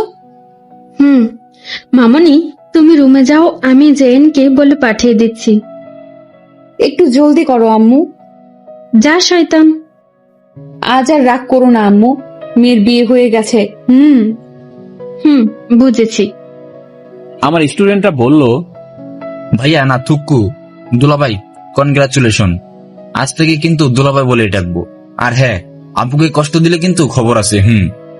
আপনার বিয়ের খুশিতে আগামী 2 দিন আমাদের ছুটি। হ্যাঁ ঠিক আছে। এখন যান, আপু আপনার জন্য ওয়েট করে আছে।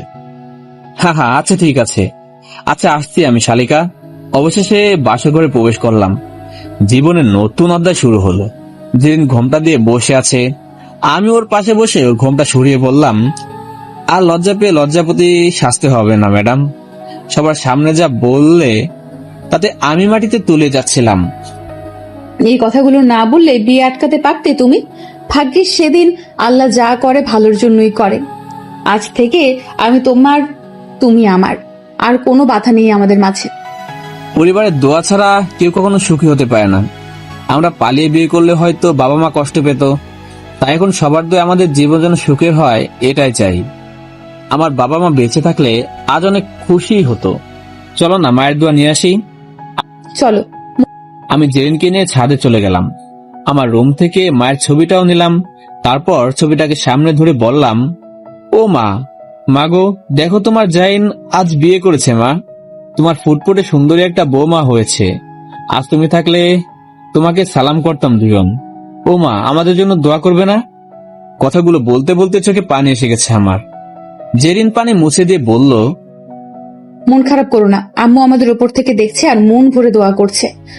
আকাশ তাকিয়ে মায়ের চেহারাটা দেখার জন্য চাতক পাখির মতো তাকিয়ে আছি।